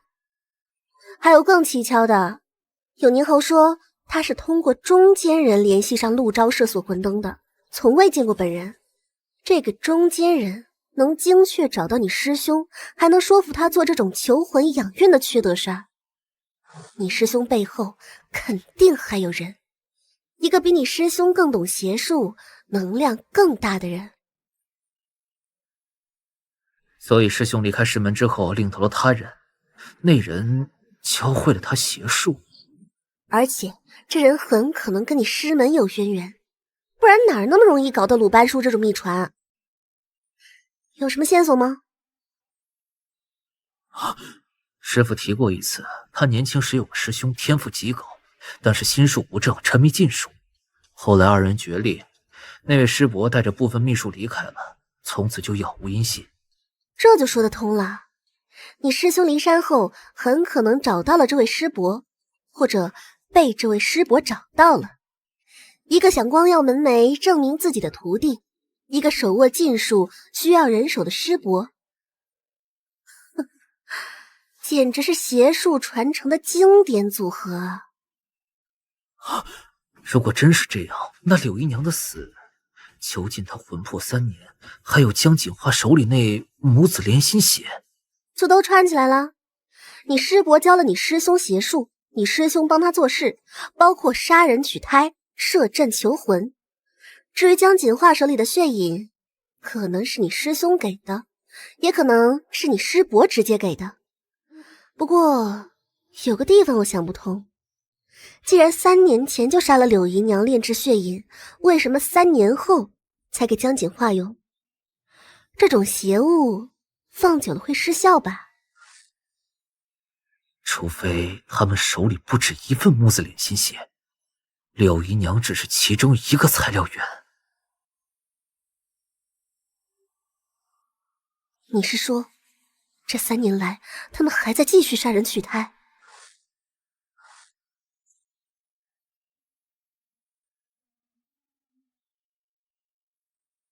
哼，你这土地庙香火不旺，客人倒不少啊。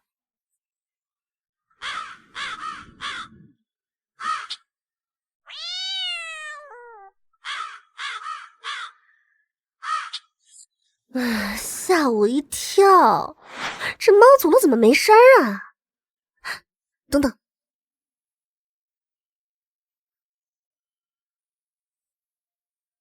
这猫爪子太干净了吧？刚下过雨，外头都是泥，它从屋顶跳下来，脚上一点泥都没有。有人先来过，把痕迹清理了。这猫是刚被放出来的，为了让我们放松警惕。有意思，看来你那位师伯或者他手下的人已经察觉我们了。不过今天先到这儿吧，再聊下去我怕待会儿走不出这庙门。柳兄，你这地方不太安全啊，要不要考虑换个住处？比如跟我混？多谢江姑娘的好意，但我得留在这儿。师兄的遗物里可能有师伯的线索，我需要时间仔细查看一二。行吧，那你小心点儿，晚上睡觉睁只眼，要是发现什么线索随时来找我，地址你知道的，轩远侯府对面，摊子最破椅子最瘸的那个就是。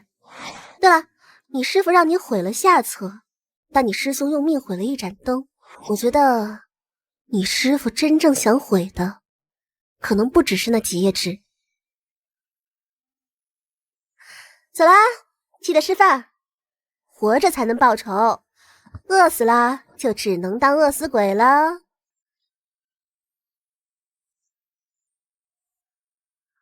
昭儿，若进不归路，遂服混尸。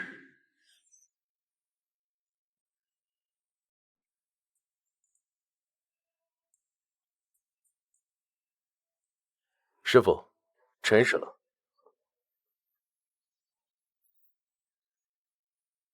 师傅，该用早膳了。谁是你师傅？不认识你，让我再睡会儿。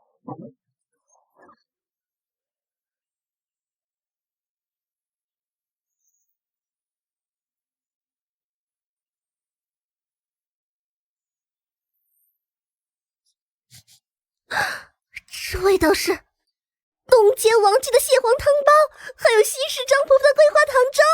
你怎么知道我想吃这些啊？前几日你路过时念叨过。徒弟，为师没白疼你。嘿嘿，啊，你吃了吗？一起。我用过早膳了，你吃吧。就是这个味道，王弟的蟹黄是现摘的，鲜的眉毛都要掉了。慢点吃，没人跟你抢。他倒是容易满足。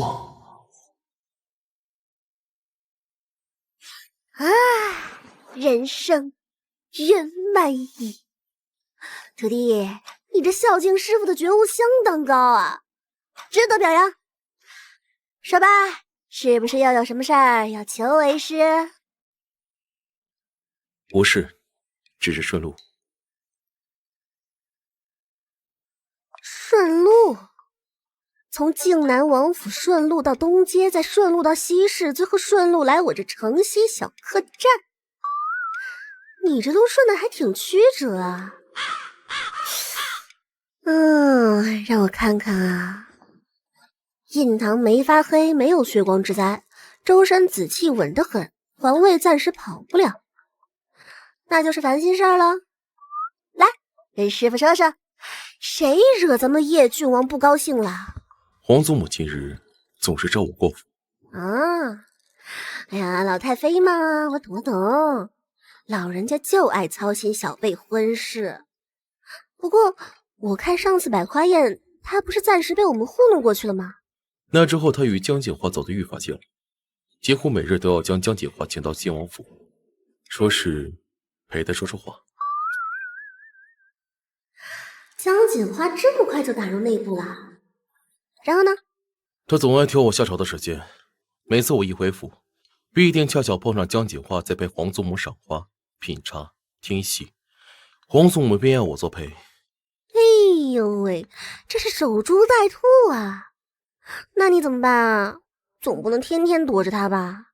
所以这几日，我下朝后都在外多待片刻。所以你才顺路来我这儿？哎呀，要我说，你这么躲也不是办法。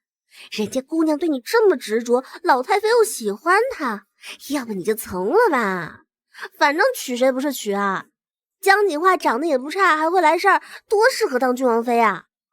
你说什么？我开玩笑的，你别当真啊。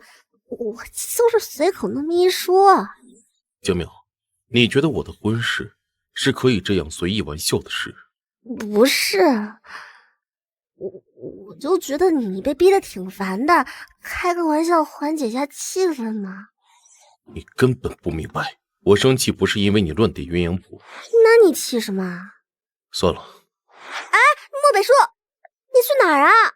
回府，不打扰师傅休息了。什么情况？我说错话了？不就是开个玩笑吗？切，我说这怎么了？他生气就生气呗，我干嘛也跟着不爽？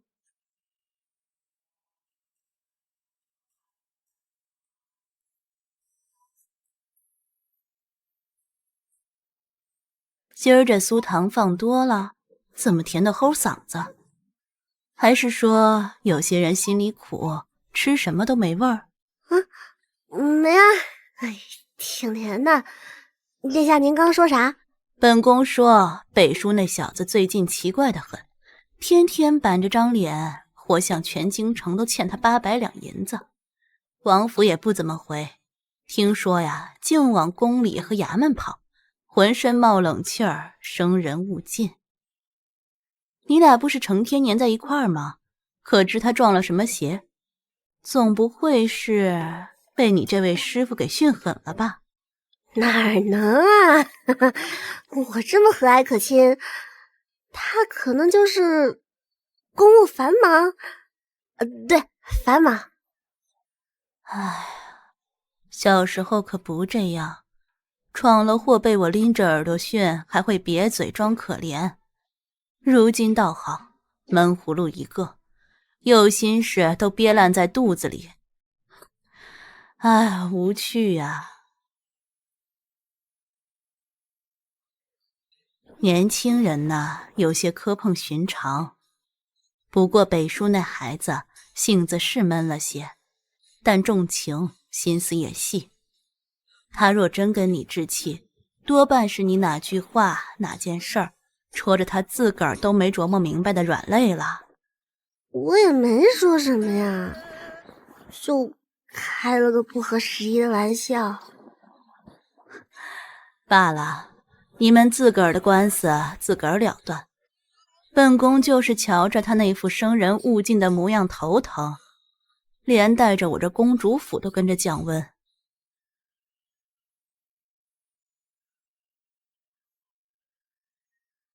北叔，这个时辰过来还这副神色，可是出了什么事了？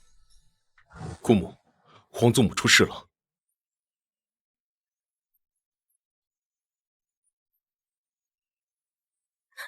殿下，殿下救命！太妃娘娘她不对劲儿。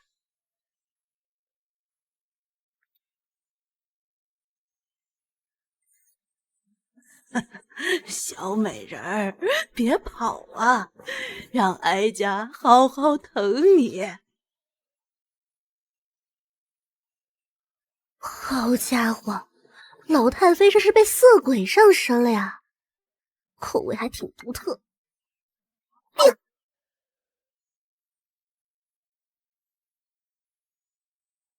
哪里来的贱婢，坏哀家好事！哀家要诛你九族！老太太，您先看看自己现在这个样子，衣衫不整，神志不清，说出去谁诛谁九族还不一定呢。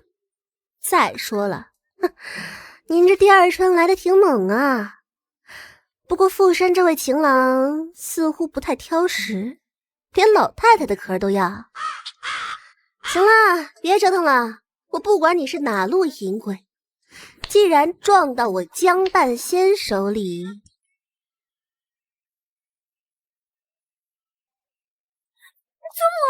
母你怎么了？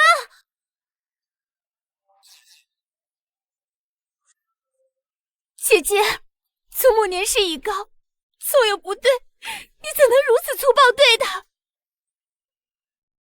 让我来吧，我近日习得一些安神静心的法子，或许比姐姐的符咒更合适。哟，抢生意抢到我跟前了，还用的是血安符，这玩意儿可不像正经路子啊。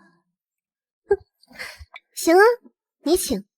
不过丑话说在前头，要是治坏了或者治出别的毛病，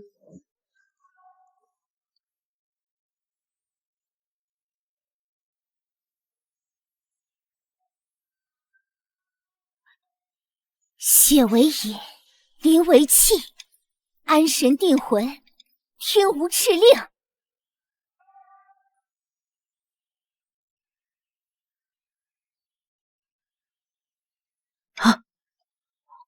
啊！我这是……哎呀，让我摸摸。对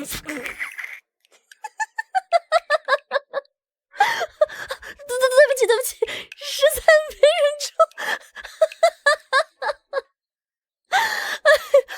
我的好妹妹啊，你这是从哪个高人那儿学的三脚猫功夫？这哪是驱鬼啊，你这是给那色鬼搬家呢！哎，这手艺，街边卖大力丸的都比你这强点儿。找死！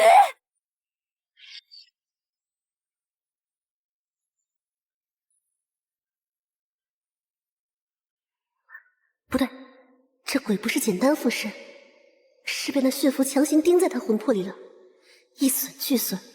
除非他自己愿意离开，否则外力硬波，江锦化的魂也得散。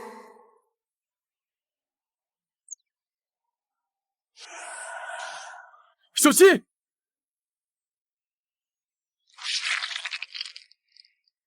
莫本书，给脸不要脸！本想给你留个全魂，现在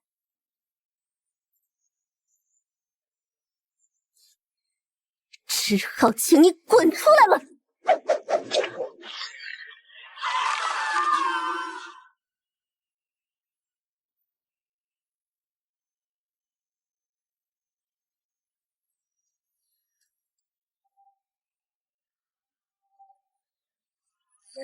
就是现在，给我出来！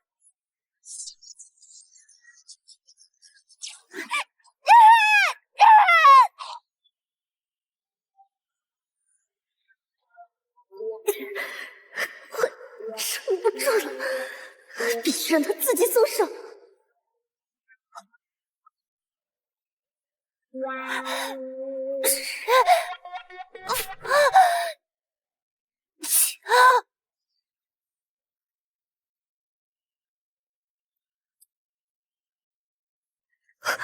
鬼气入体，有点麻烦，疼吗？无碍。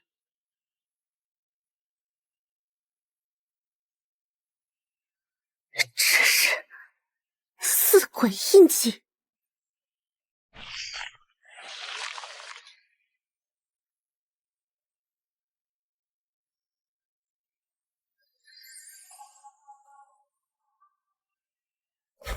让你逞英雄，这鬼气阴毒的很，身上一点就跟复古之躯似的。幸好我手法高明，换别人来，你这条胳膊就得锯了。哼，那你还不多受点整击？我是那种趁火打劫的人吗？这次不算，算工伤补贴。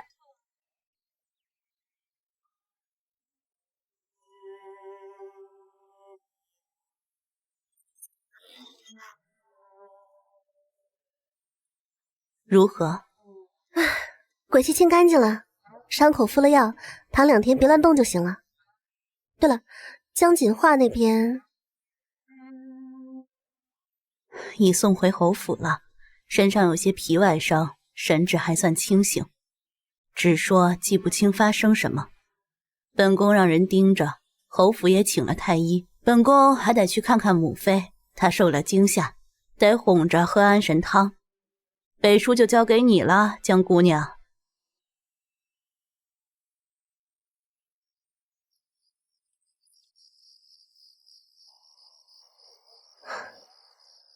对不住。为何道歉？方才我不该让江锦华碰老太妃的，早知道她那3脚猫功夫会引火烧身，我一开始就该把她扔出去。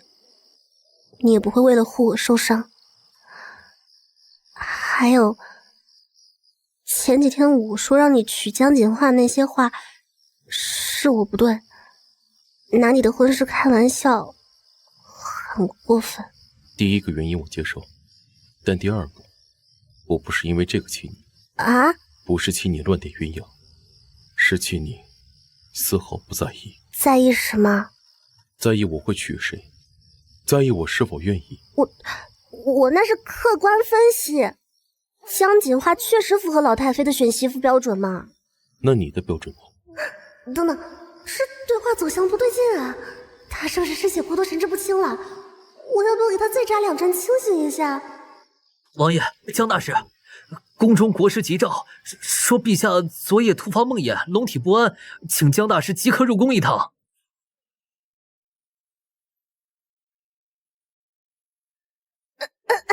知道了，这就来。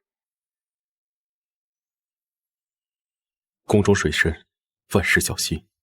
我等你回来。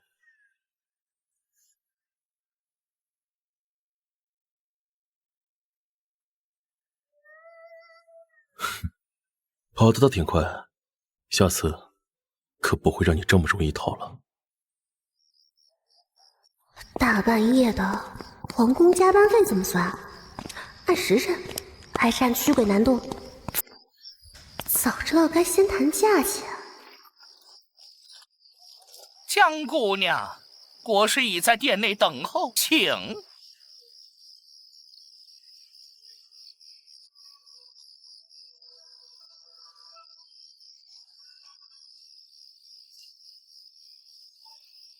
江姑娘，深夜劳烦了。国师客气。陛下这是？自此时起，陛下忽发噩梦，惊悸不止，太医施针用药皆无效。老夫探其脉象，似有阴浊之气缠绕神魂，故而想起姑娘通晓此道。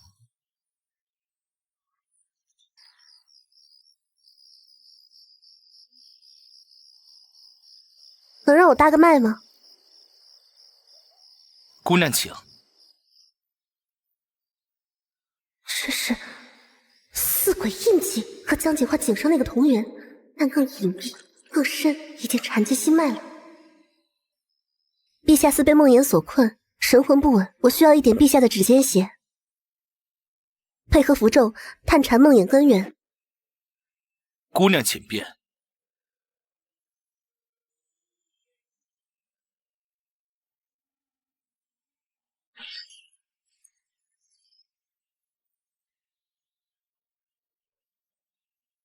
果然，梦魇有影子，就藏在这店里。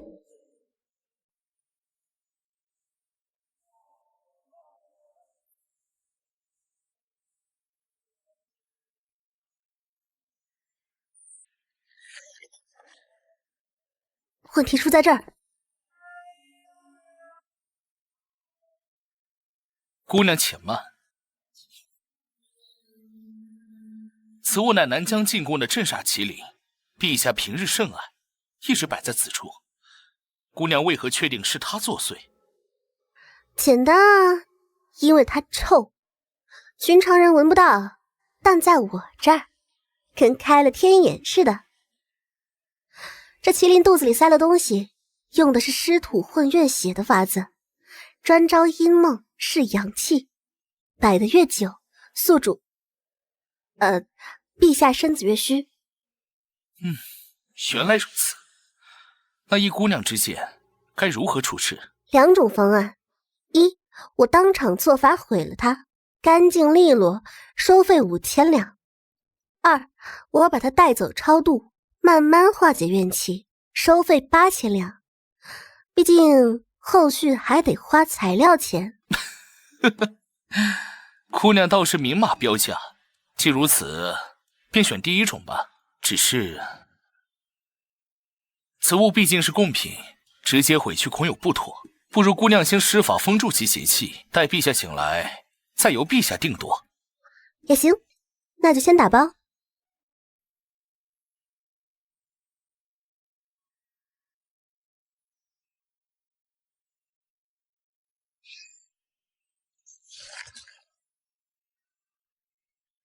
这是鲁班盟的引文。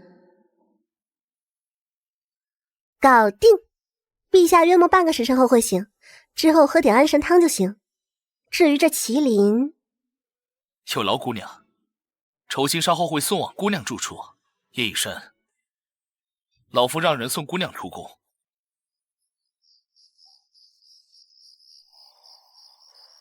国师大人，还有个事儿我挺好奇，您自己处理这玩意儿应该不难吧？特地半夜把我薅进宫，就为了封个麒麟。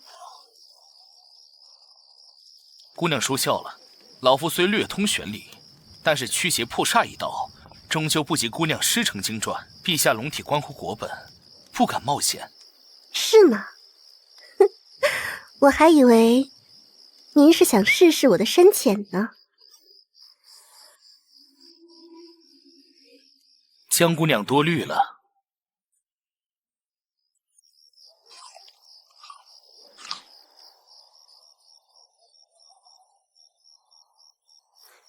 徒弟，捋捋啊。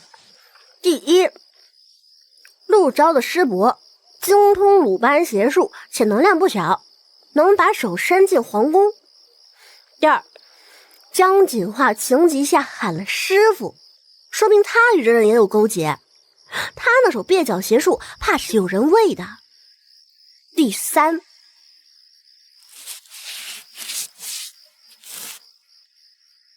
国师深夜急召，偏偏陛下中的是鲁班邪术。御花园他话里有话，像是早知道宫里会出事儿。最巧的是，那麒麟上的引文，他真没看出来。2种可能，要么他想借我的手把水搅浑，要么他自信我们查不到根上，甚至在试探我们能挖多深。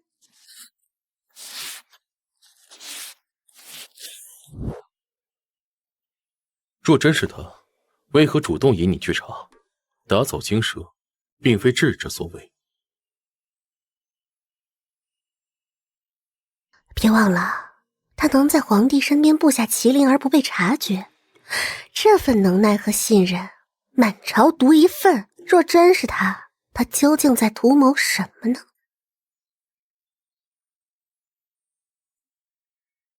钱财或权位，亦或者更虚无缥缈，却足以动摇国本的东西。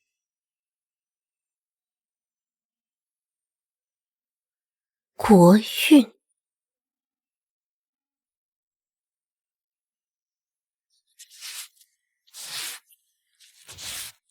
我们从材料查起，母子连心血需要怀孕7月的活胎，这种惨案绝不会只有柳姨娘一例。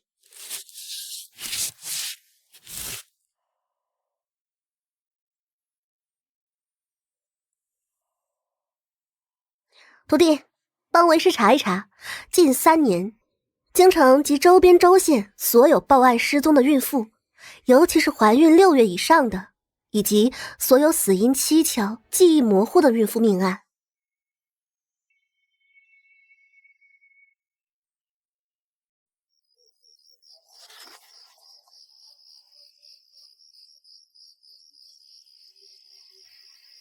这是我师兄藏在护命符夹层里的，他用自己的血画的。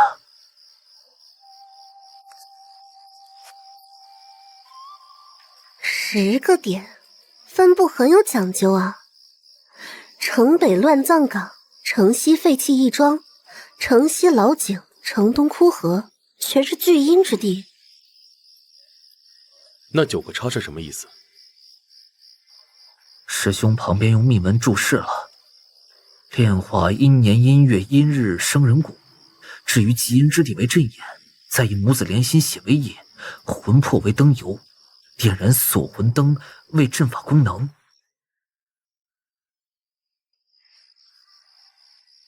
所以柳姨娘只是灯油？不止，这师兄血登成之后，可强行抽取地之气运，炼化为己所用。完成使出阵眼，可夺一城之运，甚至改朝换代。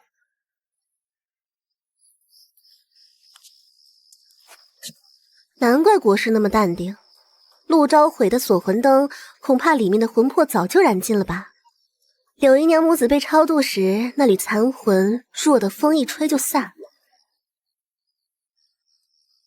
师兄自杀不是怕被我们发现，是不想再帮那帮人作恶。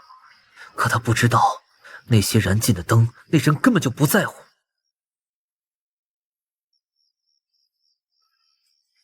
第10处阵眼还没完成。需要什么？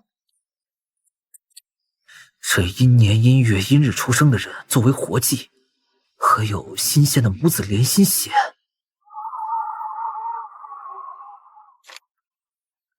江淮的生辰，是不是下月初7？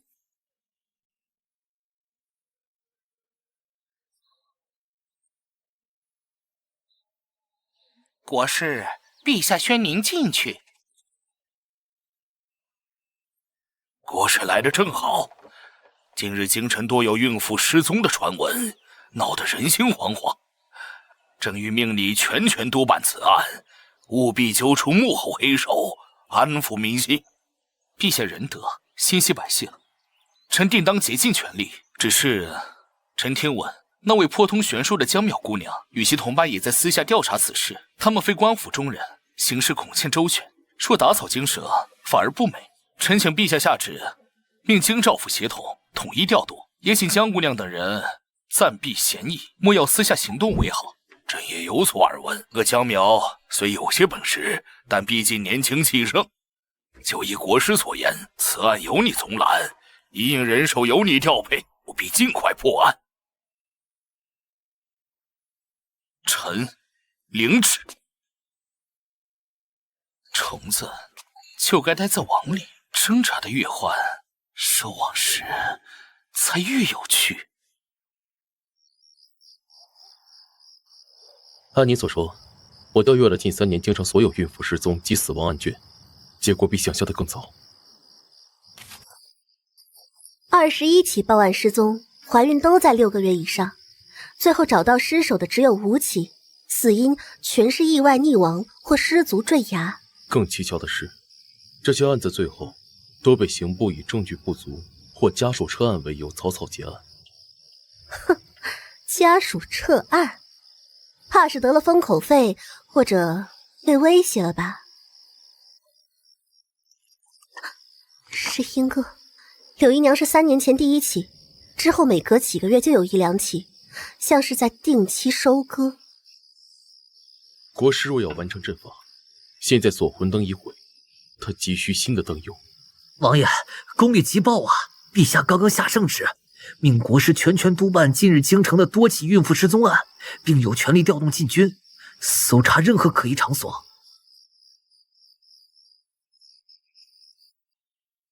好一招贼喊捉贼！他以查案之名把孕妇集中保护起来，实则是为了一网打尽。还有，这轩辕侯府刚刚报案，江淮少爷昨日夜出未归，今早被发现死在城西老井边。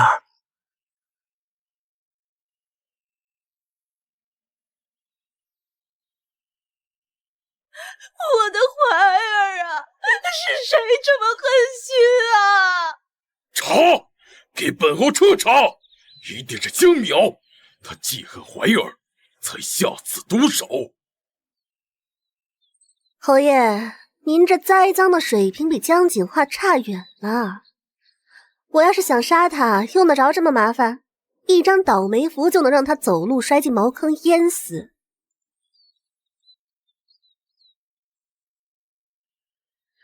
这不是普通凶器，是宙斯。何谓宙斯？鲁班邪术之一，用处女头发浸泡尸油749日，再以皱纹炼制，细如发丝，锋利如刃，杀人后不留痕迹，会留下阴气。江淮昨夜为何独自来此？他说约了朋友吃酒，本侯怎知他会来这种地方？昨夜景化说心口闷，想出去走走，怀儿不放心，就跟去了。行了，尸体你们带回去好好安葬吧。至于凶手，哼，说不定就在您府上呢。江淮的生辰确实1年1月1日，他是第10个祭品，阵法最后一个阵眼成了。江景化动的手，用宙斯杀人是鲁班邪术的手法，他背后那人教他的。国师现在手握搜查大权，可以名正言顺地把孕妇集中起来。我们得赶在他之前找到那些失踪的人。但他必然防备我们，直接查恐打草惊蛇。那就让他以为我们被别的事绊住了。江淼，你涉嫌殴打轩辕侯府千金江景化，致其重伤，奉京兆府尹之命，押你回衙门受审。官爷，冤枉啊！我这么柔弱，怎么可能打人呢？不过，我跟你们走，将计就计，里头有人接应，你按计划行事。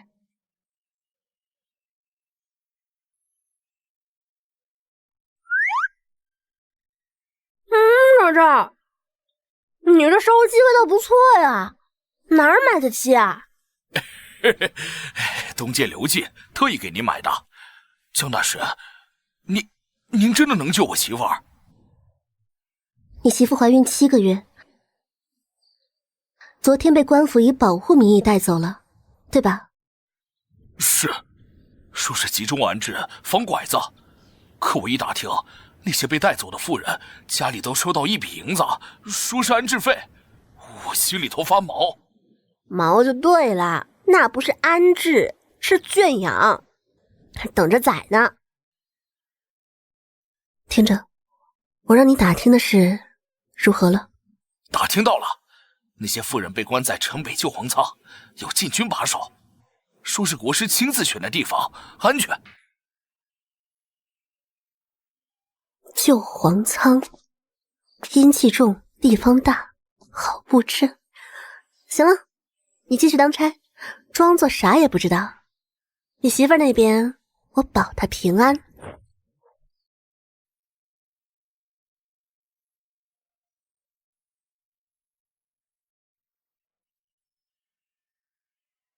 坎为水，陷于渊。刘温那边，怕是要有麻烦了。王爷，我已经查明，这救皇仓明晚子时会有一批新抓的妇人送入，守卫每2个时辰换班，西侧墙内有裂缝可潜入。太顺了，国师心思缜密，救皇仓既是阵眼所在，岂会留如此破绽？你是说这是陷阱？王爷，刚刚收到消息，国师以彻查孕妇失踪案幕后黑手为由，请旨调动了巡防营，今晚起全城宵禁，许进不许出啊！他要关门打狗。刘温，计划取消。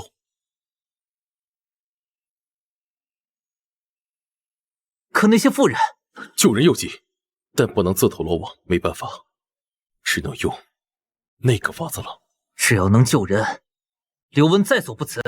你扮成孕妇，混进救皇仓。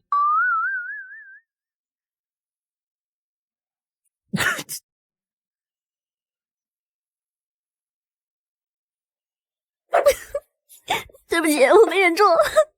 刘恩，你现在这样子，肯定能入选京城10大美孕妇。江姑娘，这真的有必要吗？绝对必要。国师抓孕妇是为了炼灯油，你混进去，一是摸底，二是找机会救人。你这身形扮男人太显眼，扮孕妇正好。谁会怀疑一个大肚子妇人会是鲁班门高手？刘兄，委屈了。旧皇仓西侧已安排接应，你进去后，找机会在仓内东南角地面刻下这个符文。一旦情况有变，或你找到救人时机，我便带人强攻。我去了。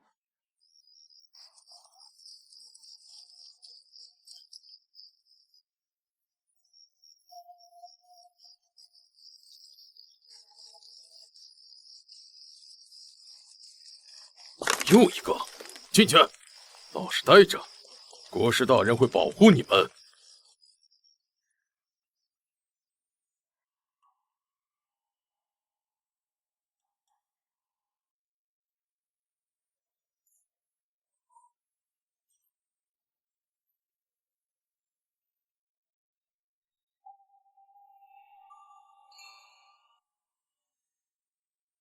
这位娘子肚子挺结实啊。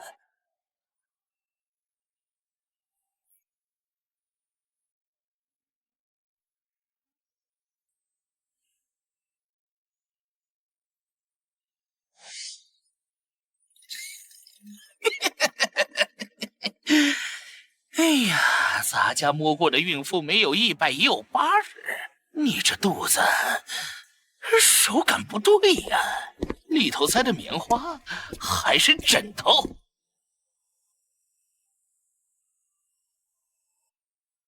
大人，民妇肚子疼，哎呦，怕是动了胎气了。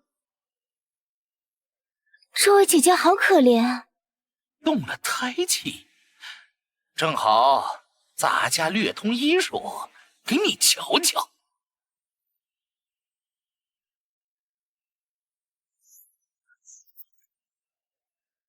有刺客，拿下！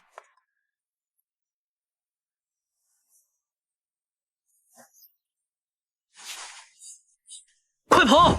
他抓你们是要练邪术，害你们性命！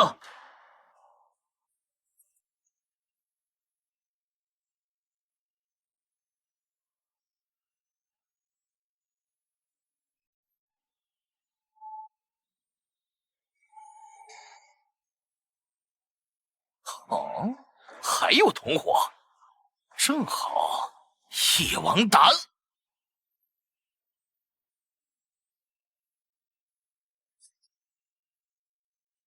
放人！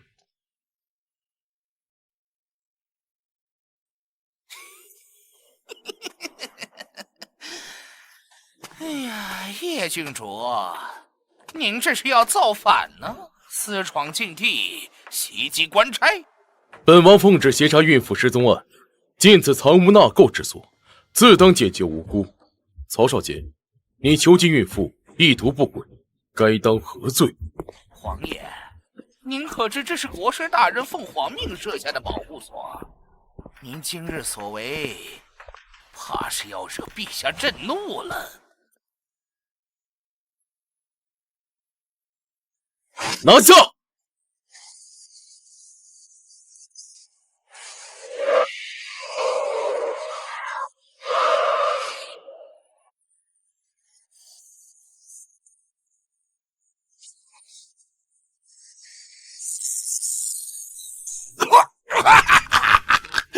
完了！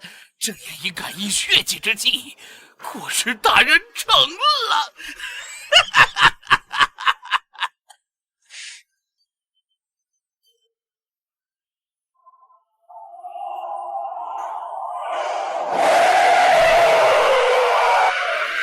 救人！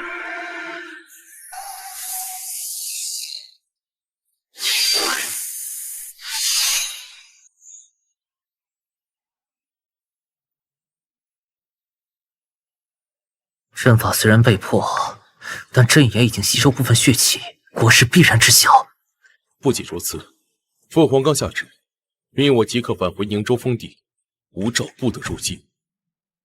他借父皇之口将我调离京城，方便他继续完成阵法。江淼还在狱中，刘文你身份暴露，我们明面上的力量被他剪除殆尽。王爷，您真要离京？圣旨不可违，但谁说离京就不能回来了？沈南，你留下，暗中联络旧部，盯紧国师府和皇宫动向。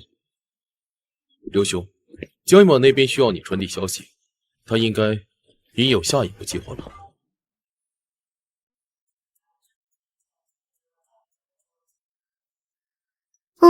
小辉啊，小辉，你说漠北树的木头现在到哪儿了？是不是板着脸坐在马车里，心里骂我净出馊主意？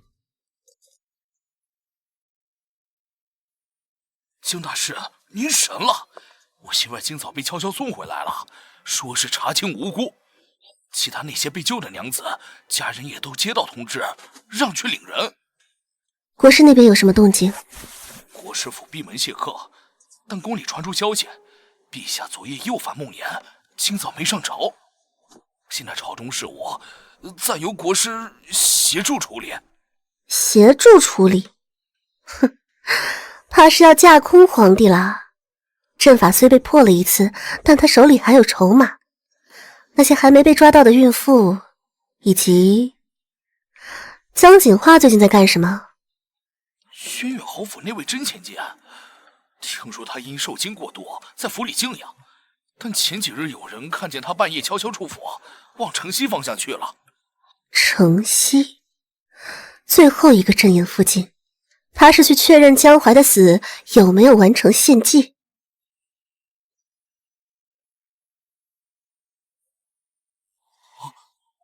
大师，不好了！刑部来提人，说你殴打江锦花一案证据确凿，要转押刑部大牢，3日后公开审理。终于来了。老赵，帮我个忙，找具女尸，身形与我相仿，换上我的衣服，脸上黄花，然后不慎走水，把这间牢房烧了。记住，要做得像意外。你要越狱？错，是江淼已死。从此暗处行事，国师以为除掉了我这颗钉子，才会放心大胆进行最后一步。而我正好趁这个机会亲自去他老巢看看，那些还没找到的孕妇到底被藏哪儿了。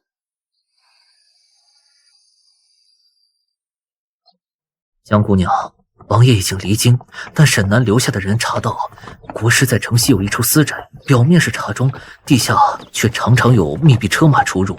那就是了，他现在不敢再用官仓，只能动用自己的秘密据点。那些孕妇应该被转移到了那里。哼，不入虎穴，焉得虎子？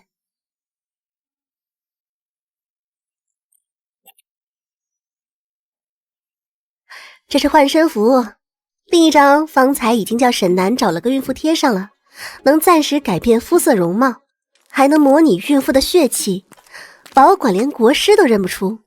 你也扮孕妇？我这叫专业。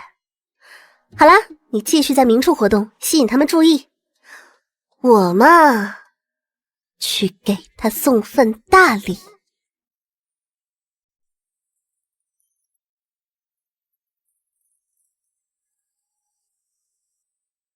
姓名，住哪儿？怎么找来的？民妇皇室，住城西柳条巷。是听隔壁王婶说这能躲祸，给口饭吃。进来吧，记住啊，进去以后别多问，别乱走。每日都有人送饭，等风头过了，自然会放你们回家。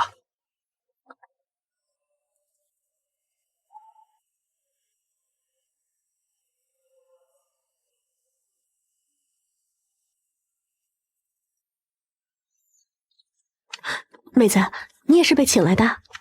他们说是保护咱们。可我瞧着不像啊。姐姐，这到底要关咱们多久啊？我听见看守喝酒时说，等月圆之夜要拿咱们祭什么神？月圆之夜，3日后是15。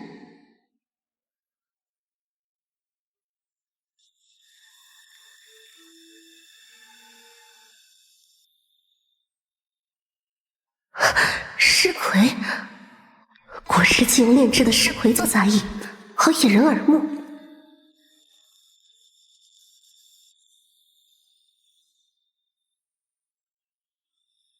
食物梅毒是想让祭品保持鲜活，方便取血炼魂。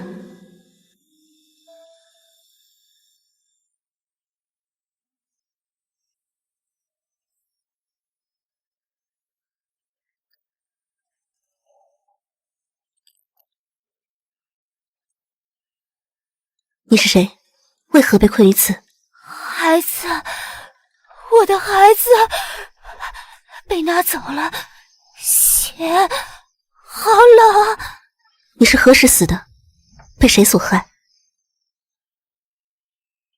？3个月前，他们说送我回家，却带到井边，剖开取走孩子，我的魂被抽出来，关在这里，等快灭了，需要新油，我们都是油。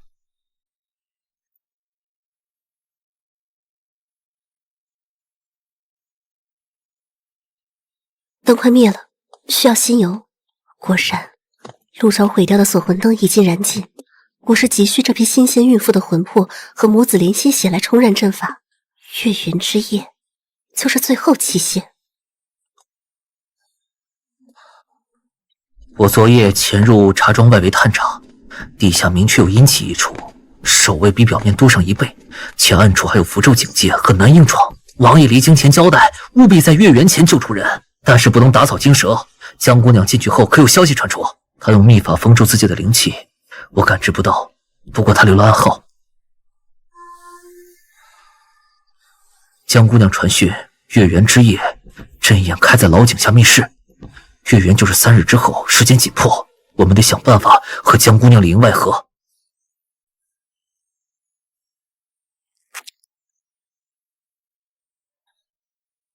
哎，跟上，看他去见谁。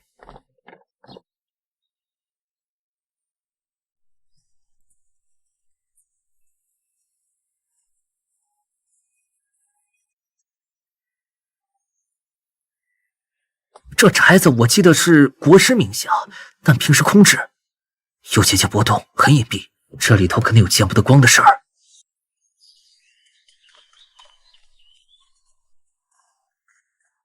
是他果然和国师勾结。他进宫，这个时候，国师如今协理朝政，江锦华持他信物，或许能入宫进。他进宫做什么？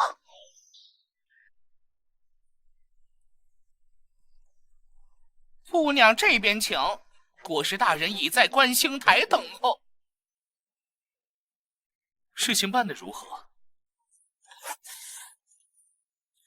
第10处阵眼的血迹已确认完成，江淮的阴骨已埋入阵眼，只是九皇仓被叶郡王破坏，新抓的孕妇又被劫走大半。